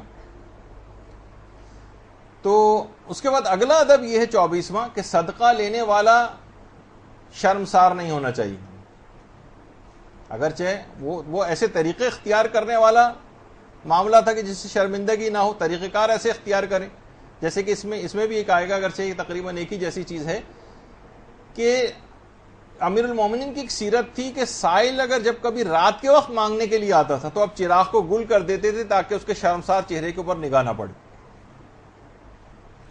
اور اکثر افراد آ کر جھجکتے تھے اپنی حاجت کو بیان کرنے میں، تو امیر المومنین کہتے تھے جاؤ جا کر زمین پر انگلی سے لکھ دو، انگلی سے زمین پر لکھ دو جا کر. وہ جاتا تھا باہر لکھ کر چلا جاتا تھا، امیر المومنین اس کی وہ حاجت جا کر پڑھتے تھے اور پھر پوری کر دیتے. بعض ائمہ دروازے کے پیچھے سے ہاتھ نکال کر دیتے تھے اور سائل کے چہرے پر نگاہ ہی نہیں ڈالتے تھے کہ اس کے شرمسار اور خفت بھرا جو چہرہ ہوتا ہے مانگنے والے کا، اس کے اوپر نگاہ نہ پڑے. تو آپ نے دیکھا کہ یہ ساری چیزیں ایسی ہیں جو کہ خود ائمہ ان کے اوپر عمل کرتے تھے اور یہ چیزیں آداب میں سے قرار پائیں.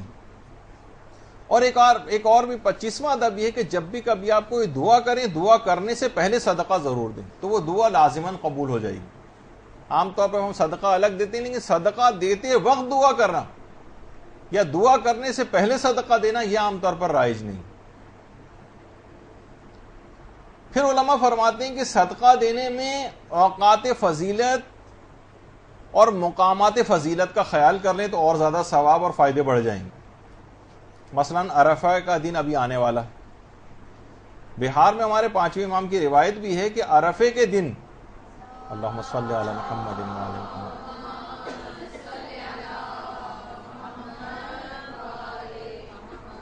عرفے کے دن 5ویں امام کسی بھی سائل کو کوئی چیز دیے بغیر روانہ ہی نہیں کرتے تھے، اس کو جانے ہی نہیں دیتے تھے. تو مقامات جو دن ہیں ایسے ان کا ضرور خیال کریں، وہ دن کہیں نہ نکل جائیں. اسی طریقے سے 5ویں امام جمعے کے دن کے متعلق بھی تھا. فرماتے تھے اگر تم جمعے سے ایک دن پہلے کوئی چیز صدقہ دینا چاہ رہے ہو تو اسے جمعے کے دن تک کے لیے اٹھا رکھو، جب جمعے کا دن آ جائے اس دن صدقہ دو. لیکن اب کیونکہ لوگوں کے پاس پہلے جب غربت کا دور تھا اور ایک ہی چیز مثلا دینی ہے تو اس میں جمعے کا انتظار کرو. اب تو روزانہ ہی بھی نکال کے دیا جا سکتا ہے، لیکن الخصوص جمعے کا دن. اسی طرح سے عید غدیر، وہ بھی کچھ ہی عرصے میں بعد آنے والی، اس دن کا صدقہ، یا رمضان کے ابتدائی 10 دنوں میں اور آخری جو 10 راتیں ہوتی ہیں اور آخری 10 دن جو ہوتے ہیں اس میں صدقہ دینے کا بہت زیادہ ثواب ہے. اور پیغمبر کی سیرت میں تو یہ کہ پیغمبر رمضان میں کوئی چیز اٹھا کر رکھتے ہی نہیں تھے، سب کچھ راہ خدا میں صدقہ کر دیتے تھے. اسی طرح سے شعبان کا جو مہینہ ہے، پیغمبر فرماتے تھے کہ آدھا خرما بھی دینا شعبان کے مہینے میں آتش جہنم سے بچا کر لے جاتا. اتنا کم بھی اگر صدقہ شعبان کے مہینے میں دیا جائے اور جہنم کی آگ بھی اس پر حرام ہو جاتی. اور ابھی جیسے کہ عید غدیر کا آپ نے سنا کہ عام دنوں میں روایت میں کہ صدقہ دینا اور عید غدیر کے دن صدقہ دینا اتنا زیادہ فرق ہو جاتا ہے کہ عام دنوں میں 1 لاکھ یا عام دنوں میں 1 درہم صدقہ دینا عید غدیر کے دن صدقہ دینے سے 1 لاکھ، یعنی عید غدیر کے دن اگر آپ صدقہ دیں گے تو 1 لاکھ گنا آپ کو ملے گا. بہت سی روایات میں 10 لاکھ درہم کے برابر بھی شمار کیا گیا فقط ایک، یعنی 1 روپیہ دینا ایسا ہے جیسے 10 لاکھ روپیہ آپ نے کسی کو صدقہ دیا. جس سے آپ اندازہ لگائیے کہ کتنی زیادہ ان مقامات فضیلت. کسی طریقے سے آج کل حاجی مکے اور مدینے جا رہے ہیں، وہاں پر بھی 1 درہم جیسے مدینے کے متعلق کہا جاتا ہے کہ دینا 10,000 درہم دینے کے برابر ہے. کسی عام جگہ پہ اگر آپ دیں تو 1 درہم، مدینے میں دیں گے تو 10,000 درہم کے برابر. اسی طرح سے آداب صدقہ میں کہ صبح سویرے صدقہ دیں اور رات کو، یعنی دن میں 2 اوقات میں صدقہ دینے کی عادت ڈالیں. صبح کا صدقہ دن کی بلاؤں کو دور کرے گا، رات کا صدقہ رات کی بلاؤں کو اور پریشانیوں کو دور کرے گا. اور پیغمبر یہ بات بھی ارشاد فرماتے تھے کہ دیکھیے کہ صبح سویرے صدقہ دینے کا ایک فائدہ الگ سے، وہ یہ ہے کہ صبح سویرے صدقہ دینا بیماریوں سے بچاتا ہے. یہ پیغمبر کی حدیث ہے، یعنی صبح سویرے صدقہ دینا بیماریوں سے بچاتا ہے. اور فرماتے ہیں کہ جب لوگ صدقات دینا چھوڑ دیں گے تو بیماریاں بڑھیں گی. اس کے بعد اگلا ادب یہ ہے کہ پیغمبر فرماتے ہیں ایسے رشتہ دار کو صدقہ دینا جو قلبی طور پر جس سے دشمنی ہو یا آپ کے تعلقات خراب ہوں، اس کو دینے کا زیادہ ثواب. اچھا اب یہ تو نہیں کہ اس سے پہلے تعلقات خراب ہیں اس کو جا کر ہم 10 کا نوٹ پکڑا رہے ہیں یہ لو صدقہ، تو اور زیادہ تعلقات خراب ہو جائیں گے.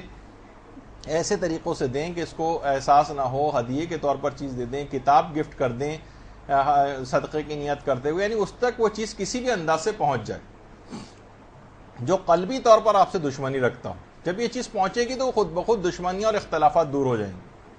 دیکھیے جیسے میں نے پچھلی دفعہ بھی عرض کیا تھا کہ کچھ ہی عرصے پہلے آغا سیستانی سے ملاقات ہوئی تھی تو لوگوں نے کہا آپ کوئی نصیحت کیجئے. تو آغا سیستانی نے تمام زائرین سے ایک بات کہی کہ میں آپ سے کہتا ہوں کہ اپنے درمیان اتحاد و اتفاق کو، دیکھیے خالی ایک عام سا جملہ آج کل لگتا ہے بھائی اتحاد و اتفاق ہونا چاہیے، اتحاد و اتفاق کو اپنے آپ کو فروغ دیں، اپنے اختلافات کو حاشیے میں کر دیں اور متن میں جو کامن باتیں اس کو رکھیں.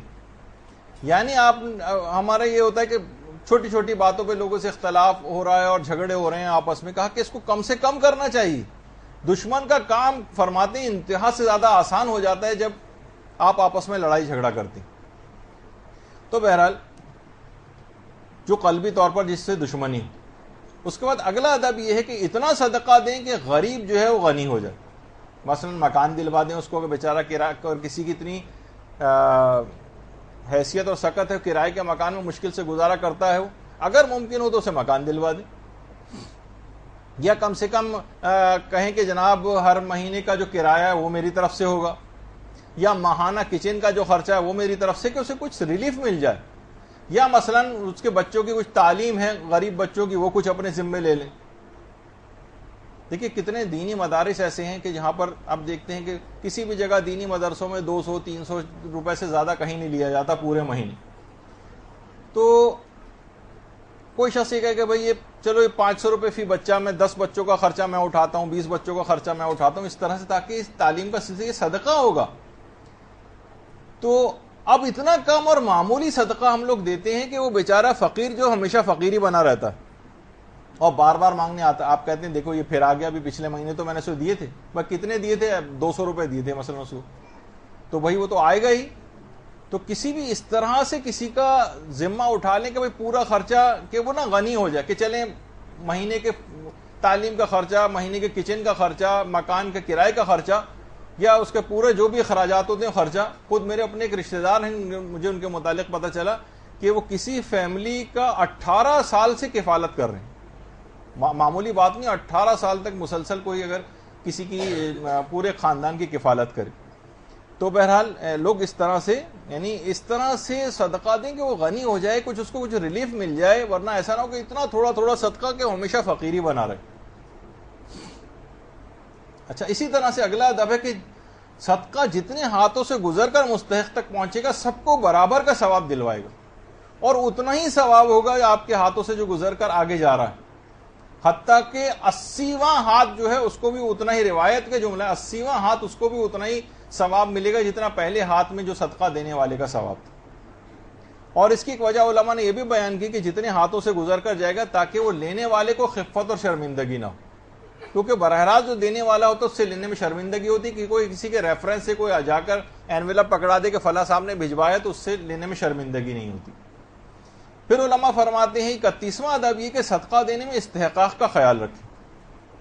استحقاق کا آغا سیستانی کے بھی فتاوے ہیں اس پر کہ بدکاروں کو نیکوکاروں پر مقدم نہ کریں، جاہلوں اور احمقوں کو عقل مندوں کے اوپر فوقیت نہ دیں، متقیوں پرہیزگاروں پر فاسق و فاجر افراد کو فوقیت نہ دیں. یا ملا احمد عراقی نے جو جملہ لکھا ہے کہ عزب مجروح کے ہوتے ہوئے عزب صحیح و سالم پہ مرہم نہ رکھے. بعض اوقات یہ ہوتا ہے نا کہ ہم ایسے افراد کو دے رہے ہوتے ہیں ان کے مقابلے میں، یعنی جو واقعی اس وقت مستحق ہوں اور ان کے اندر استحقاق بھی ویسا پایا جاتا ہو. یہ بھی آگے چل کر ہم اس کو بیان کریں گے کہ بہرحال صدقہ غنی کو بھی دیا جا سکتا ہے، لیکن بہرحال جو زیادہ مستحق ہے اس کو دینے کا ثواب زیادہ ہے. اچھا، اسی طریقے سے علماء فرماتے ہیں کہ صدقہ دینے میں بافضیلت افراد کو مقدم کریں. بافضیلت افراد کو، کہ جو عطا کرنے کا، جن افراد کو عطا کرنے کا ثواب سب سے زیادہ ان کو آپ مقدم کریں. پیغمبر اسلام فرماتے ہیں کہ جبریل نے آ کر مجھے خبر دی ہے کہ صدقہ 5 قسموں کا ہوتا ہے. اگر تندرست کو صدقہ دیا جائے جس کے اعضاء و جوارح بالکل صحیح و سالم ہوں تو 10 نیکیوں کے برابر ہے. دیکھیے پیغمبر فرمانے کہ جبریل نے آ کر بتایا کہ صدقہ 5 اقسام کا ہے. پہلی جو قسم ہے وہ تندرست اور صحیح اعضاء و جوارح والے کو صدقہ دینا، 10 نیکیوں کے برابر ثواب ہے. لوگ اعتراض کرتے ہیں، بتائیے دیکھیے ہٹا کٹا ہے بالکل تندرست، کہتے شرم نہیں آتی تم مانگ رہے ہو جبکہ بالکل صحت مند ہو. ایک خاتون کسی فقیر کو اسی انداز سے کہہ رہی تھی کہ شرم نہیں آتی بھیک مانگتے ہوئے جبکہ ہاتھ پاؤں بالکل سلامت ہیں تمہارے. تو کہا کہ بی بی کیا آپ کے 4 آنے کے لیے اپنے ہاتھ پاؤں توڑوا دوں؟ آج کل تو فقیر بھی اس قسم کے ہو گئے. تو بہرحال فائدہ آپ کو ہے، یہ ہٹا کٹا بھی ہے تو پیغمبر فرما رہے ہیں کہ وہ اعضاء و جوارح سلامت بھی ہیں، اگر اس کے تو 10 نیکیاں تو کم سے کم مل رہی ہیں نا آپ کو. دوسری قسم بنتی ہے وہ ہے مریض کو صدقہ دینا. 70 نیکیوں کا ثواب ملتا ہے پیغمبر فرماتے ہیں. صحیح اعضاء و جوارح والے کو 10 نیکیوں کا، مریض کو 70 کا، اور اگر ماں باپ کو صدقہ دیا جائے تو 700 نیکیوں کا، اور اگر مردوں کے لیے صدقہ دیا جائے تو 7000 نیکیوں کا، اور طالب علم کو اگر صدقہ دیا جائے تو پیغمبر فرماتے ہیں 1,00,000 نیکیوں کا ثواب ملتا ہے. 1,00,000 گنا ثواب، 1,00,000 گنا. یعنی صحت مند اعضاء و جوارح والے کو 10، مریض کو 70، ماں باپ کو 700، مردوں کے لیے 7000 اور طالب علم کو 1,00,000. تو آپ سوچئے کہ یہ اس میں استحقاق کا اور جو جن کو افراد کو ثواب دینا زیادہ فضیلت کا حامل ہے، جن کو صدقہ دینا زیادہ فضیلت کا حامل ہے، اس میں ثواب بھی اتنا زیادہ۔ پھر اس کے بعد علماء فرماتے ہیں کہ ایسے افراد کو، آبرومند فقراء کو اب تلاش کر کے صدقہ دیں، ایسے آبرومند افراد کو تلاش کر کے صدقہ دیں جو اپنی آبرو کی حفاظت کرتے ہیں اور کسی پر اپنی حاجت کو ظاہر نہیں کرتے، اور ان سے ایسا آپ کے خود پتہ چلائیں کہ ایسے افراد آپ کے رشتہ داروں میں بھی ہوں گے، مومنین میں بھی ایسے ہوں گے، ان کے ساتھ علماء فرماتے ہیں ایسا سلوک کرو جیسے مالداروں کے ساتھ کیا جاتا ہے، ان کی باقاعدہ گھر پہ دعوت بھی کرو، اور ان کو اپنی برابری کی بنیاد پر، ایسے فقراء کو جو اپنے فقر کو ظاہر نہیں کرتے، علماء فرماتے ہیں کہ ان کو، ایسے فقراء کو تلاش کر کے دینے کا اس قدر ثواب ہے کہ سوائے پروردگار عالم کے کوئی واقف نہیں کہ اس کو کتنا ثواب دیا جائے گا۔ ایسے آبرومند فقراء کو تلاش کرنا۔ اس کے بعد 34واں ادب یہ ہے کہ اپنے صدقے کو باطل ہونے سے بچائیں، صدقے کو باطل ہونے سے بچائیں۔ آپ کا کہیں صدقہ دیا ہوا کہیں باطل نہ ہو جائے۔ دیکھیے صدقہ باطل بھی ہو جاتا ہے، صدقے کا ثواب بھی ختم ہو جاتا ہے، اور قرآن کی اس سلسلے میں آیت بھی، یا ایھا الذین آمنوا لا تبطلوا صدقاتکم بالمن والعذی، اے صاحبان ایمان اپنے صدقات کو باطل نہ کرنا، منت رکھ کے، یعنی احسان جتا کر اور اذیت دے کے۔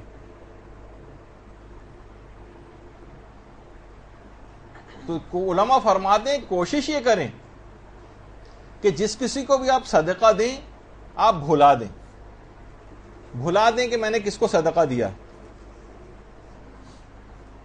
اچھا، صدقہ دینا کب آپ کے ثواب کو ختم کرتا؟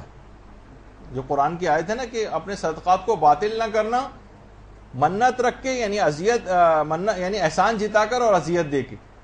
علماء فرماتے ہیں اس کی کئی صورتیں ممکن ہیں۔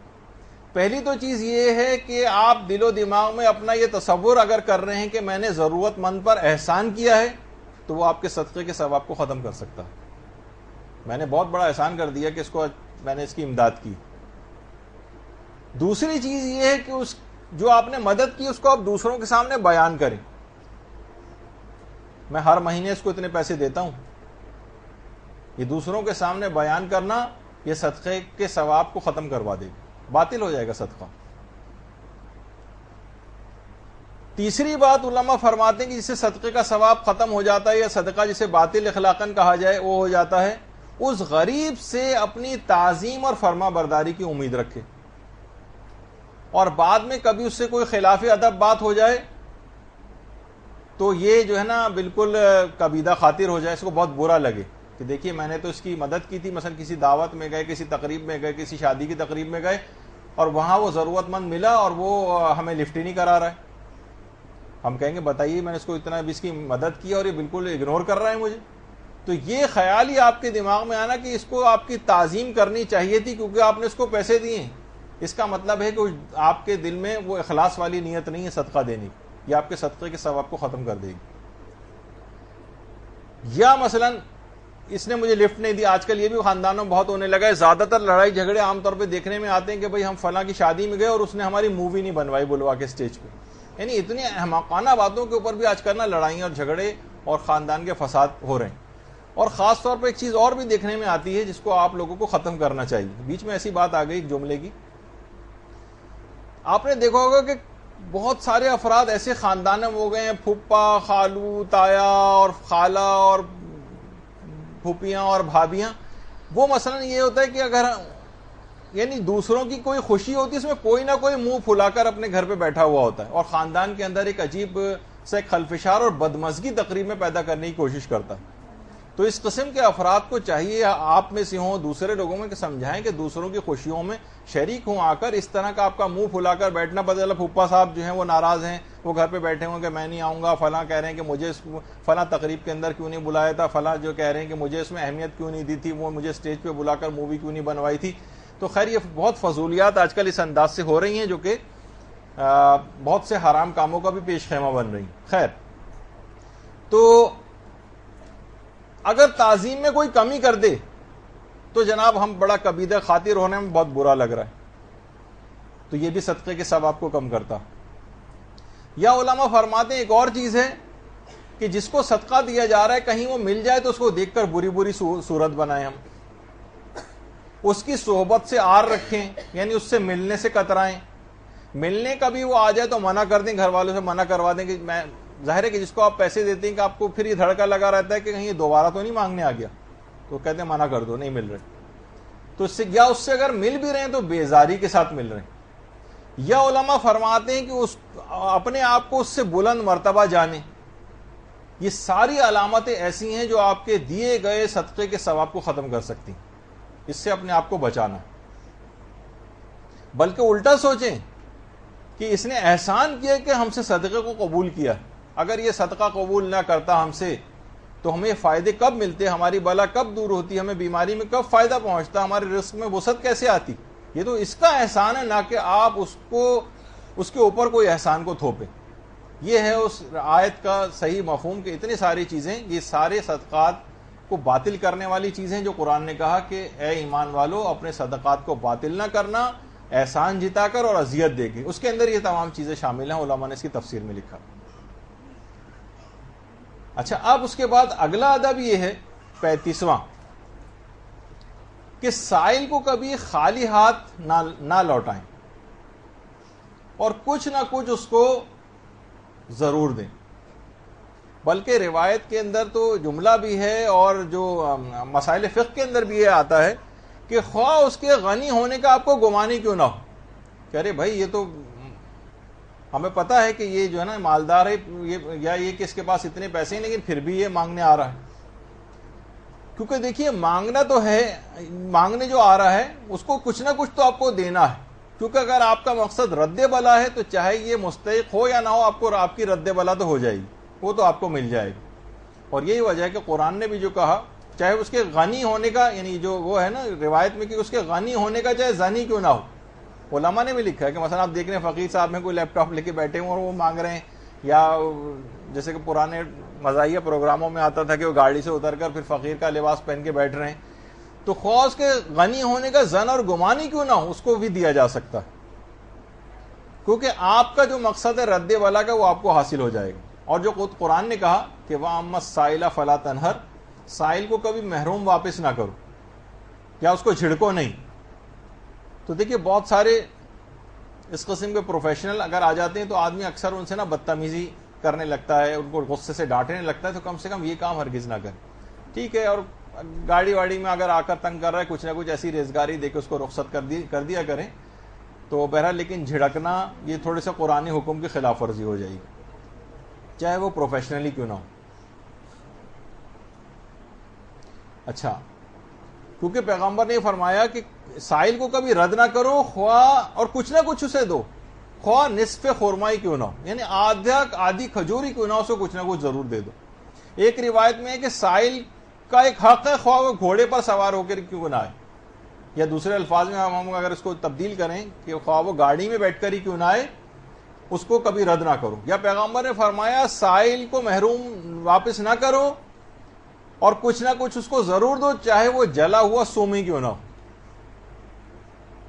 جو پائے ہوتے ہیں جلے ہوئے وہی کیوں نہ ہو، کچھ نہ کچھ دو، یعنی یہ دینے والے کی ذمہ داری۔ ایک تو یہ دینے والے کی ذمہ داری کہ جو بھی مانگنے آئے تم کچھ نہ کچھ دے دو اس کو، اور ایک وہ ہے جو کہ بلا ضرورت پروفیشنل جو مانگ رہا ہے اس کی کیا ہے۔ تو دیکھیے یہی وجہ ہے کہ ہمارے چھٹے امام جعفر صادق علیہ الصلوۃ والسلام فرماتے تھے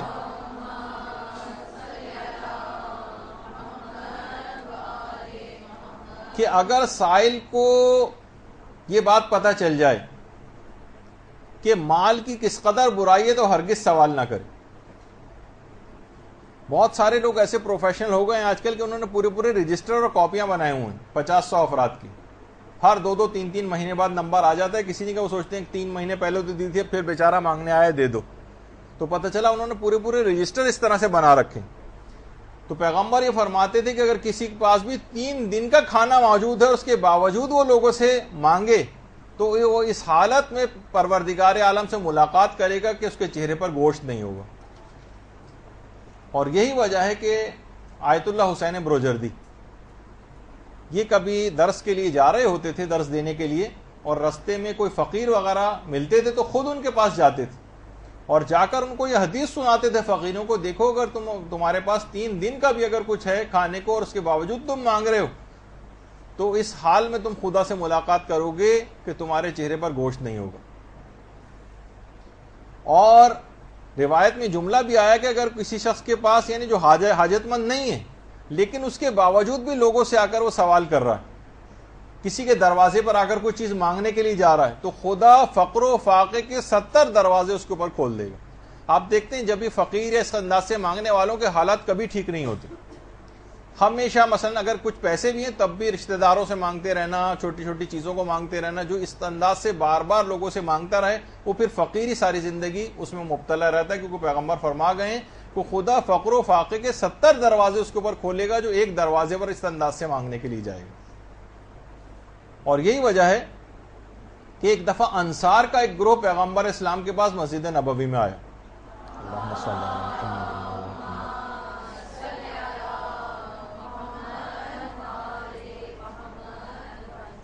یا رسول اللہ ہماری ایک حاجت ہے، اگر آپ اسے قبول فرما لیں۔ پیغمبر نے کہا کہ اپنی حاجت بیان کرو۔ کہا یا رسول اللہ بہت بڑی حاجت ہے۔ پیغمبر نے کہا کہو۔ یا رسول اللہ آپ ہماری جنت کی ضمانت لے لیں۔ پیغمبر اسلام نے اپنے سر کو جھکا لیا، جھکانے کے بعد سر کو پھر اٹھایا اور کہا کہ میں اس شرط کے ساتھ تمہاری جنت کا ضامن بنتا ہوں کہ مجھ سے پھر تم آئندہ پھر دوبارہ کسی چیز کا سوال نہ کرنا۔ انہوں نے وعدہ کر لیا اور اس پر آخری وقت تک قائم رہے۔ روایت میں کہ حتیٰ کہ ان افراد میں سے کسی کا تازیانہ گر جاتا تھا سواری پہ سے تو کسی سے مانگتے نہیں تھے کہ ہمیں تازیانہ اٹھا کر دے، تو سواری سے نیچے اترتے تھے اور تازیانہ اٹھاتے تھے۔ اسی طرح سے دسترخوان پر اگر دور کہیں پانی رکھا ہوتا تھا تو اپنے برابر والے سے بھی نہیں کہتے تھے کہ پانی اٹھا کر دو، بلکہ خود پانی تک جاتے تھے کہ وہ وعدہ کر لیا تھا اب آئندہ کسی سے کوئی چیز نہیں مانگیں گے۔ تو اس انداز سے پیغمبر نے ایک عزت نفس بھی انسان کو سکھائی کہ بعض اوقات وہ کچھ مشکل وقت میں گزارا کر لے لیکن لوگوں کے سامنے اس انداز سے ہاتھ کو پھیلانا، چھوٹی چھوٹی ضرورتوں کے لیے مانگنے کے لیے جانا، یہاں تک کہ پیغمبر نے ایسے افراد جنہوں نے وعدہ کیا ان سے کہا کہ میں جنت کی میں تمہاری ضمانت لیتا ہوں۔ اب یہ تو نہیں کہ وہ انصار کے اسے ایک گروہی کی پیغمبر نے ضمانت لی تھی خالی اور آپ میں سے بھی کوئی اس طرح کی چیزوں کی پاسداری کرے، نہیں۔ روایت کے اندر جملہ قیامت تک کے مومنین کی ہدایت کے لیے آ گیا کہ اپنے آپ کو اگر کچھ وقت کچھ سختی میں گزر رہا ہے تو کسی انداز سے اس کا گزارا کر لو اگر ممکن ہے، اور لوگوں کے سامنے اس انداز سے ہاتھ نہ پھیلاؤ، کیونکہ اگر تم نے اس انداز سے ہاتھ پھیلایا بلا ضرورت مانگا جا کر تو یہ مزید فقر و فاقے کو پیدا کرے گا اور آپ کے مالی حالات اور زیادہ خراب ہو جائیں گے۔ اور اس میں ایک قسم آج کل کے موجودہ زمانے میں تقریباً ہر شخص کی بن گئی ہے، جس کو میں ہر دفعہ کہتا ہوں اگرچہ وہ چیز حرام نہیں ہے، وہ ہے کریڈٹ کارڈ کا استعمال کرنا۔ یہ اس کو کہتے ہیں بلا ضرورت قرضہ لینا، بلا ضرورت، یعنی ضرورت نہیں ہے، پیسے بھی موجود ہیں لیکن ہر وقت کریڈٹ کارڈ لے کے جیب میں رکھ رہے ہیں، سمجھے ایک لحاظہ قرضہ لیتے ہیں پھر اسے اتار دیتے ہیں، قرضہ لیتے ہیں اتار دیتے ہیں۔ چلیں ٹھیک ہے، وہ شرعی اعتبار سے جائز ہوگا کہ جناب اگر وہ سود اس کے اوپر نہیں لگ رہا ہے اور ہم واپس کر دیتے ہیں ڈیو ڈیٹ کے اندر ہی تو وہ چیز لینی جائز ہے، لیکن بہرحال یہ ہوتا تو ایسی چیز ہے کہ جو فقر و فاقے کا سب، جب بھی ہم نے دیکھا کہ جو کریڈٹ کارڈ کے جو ڈیفالٹرز ہوتے ہیں ان کی تعداد بڑھتی چلی جاتی ہے۔ ایک کریڈٹ کارڈ کے اوپر ہو گیا تو دوسرے کریڈٹ کارڈ سے اتار دیا، پھر تیسرے سے دوسرے کا قرضہ اتار دیا، اور وہ ہمیشہ اس انداز سے مقروض ہی رہتے ہیں، ان کے مالی حالات خراب رہتے ہیں، بینک والے ان کے گھر پہ چکر لگاتے دیکھے ہیں اور بہت بری حال ان کا اکثر و بیشتر ہو جاتا ہے۔ تو بہرحال یہ الگ بات ہے کہ بہت سے مغربی ممالک کے اندر بہرحال جہاں مجبوری بن گئی ہے وہ ان کی ایک الگ بات ہے، لیکن بلا ضرورت اس انداز سے قرضہ لینا یا کسی سے مانگنا یہ مزید فقر و فاقے کو لے کر آتا ہے۔ اگرچہ اس کے اندر ایک بہت ہی اہم ایک ٹاپک آج اور بیان کرنا تھا جس کا لیکن وقت ختم ہو گیا، وہ یہ تھا کہ کیا جس پہ ہماری اب یہ آج کی تو بہت ابتدائی قسم کی گفتگو تھی جس کے اندر بہت زیادہ ہم چیزیں بیان نہیں کر سکے۔ اگلی دفعہ ایک بہت ہی معرکۃ الآراء قسم کا ایک مسئلہ ہے کہ جو کہ آپ کی خدمت میں بیان کرنا ہے، اور وہ ہے کیا سید کسی غیر سید سے صدقہ لے سکتا ہے؟ یہ ایک بہت بڑا مسئلہ ہے جس کو حرام کی حد تک سمجھا گیا ہے، اور اس کے اوپر بہت زیادہ انٹرنیٹ پہ بھی اور فیس بک پہ اور مختلف جگہوں کے اوپر اس کے خلاف کتابیں بھی لکھی جاتی ہیں، اور اس پہ ہم تھوڑا سا ایک کچھ جو روایات اس سلسلے میں پیش کی جاتی ہیں وہ بھی آپ کے سامنے جو ہے وہ پیش کریں گے۔ تو ایک تو اس موضوع پر ہوگا، کچھ صدقے کے فقہی مسائل ابھی سارے ہی باقی رہ گئے جو انشاءاللہ اگلی نشست میں آئیں گے۔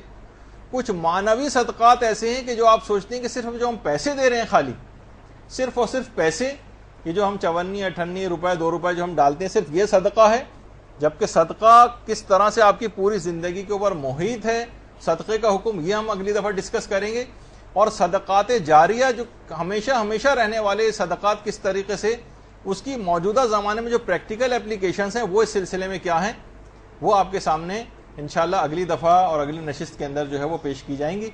تو یہ اگلی دفعہ کا موضوع ہوگا، اور اگلی دفعہ آج کی گفتگو تو سمجھیں اس کے مقابلے میں بہت ہلکی گفتگو اس انداز کی رہی کہ اس میں بہت اہم چیزیں جو صدقات کے سلسلے میں غلط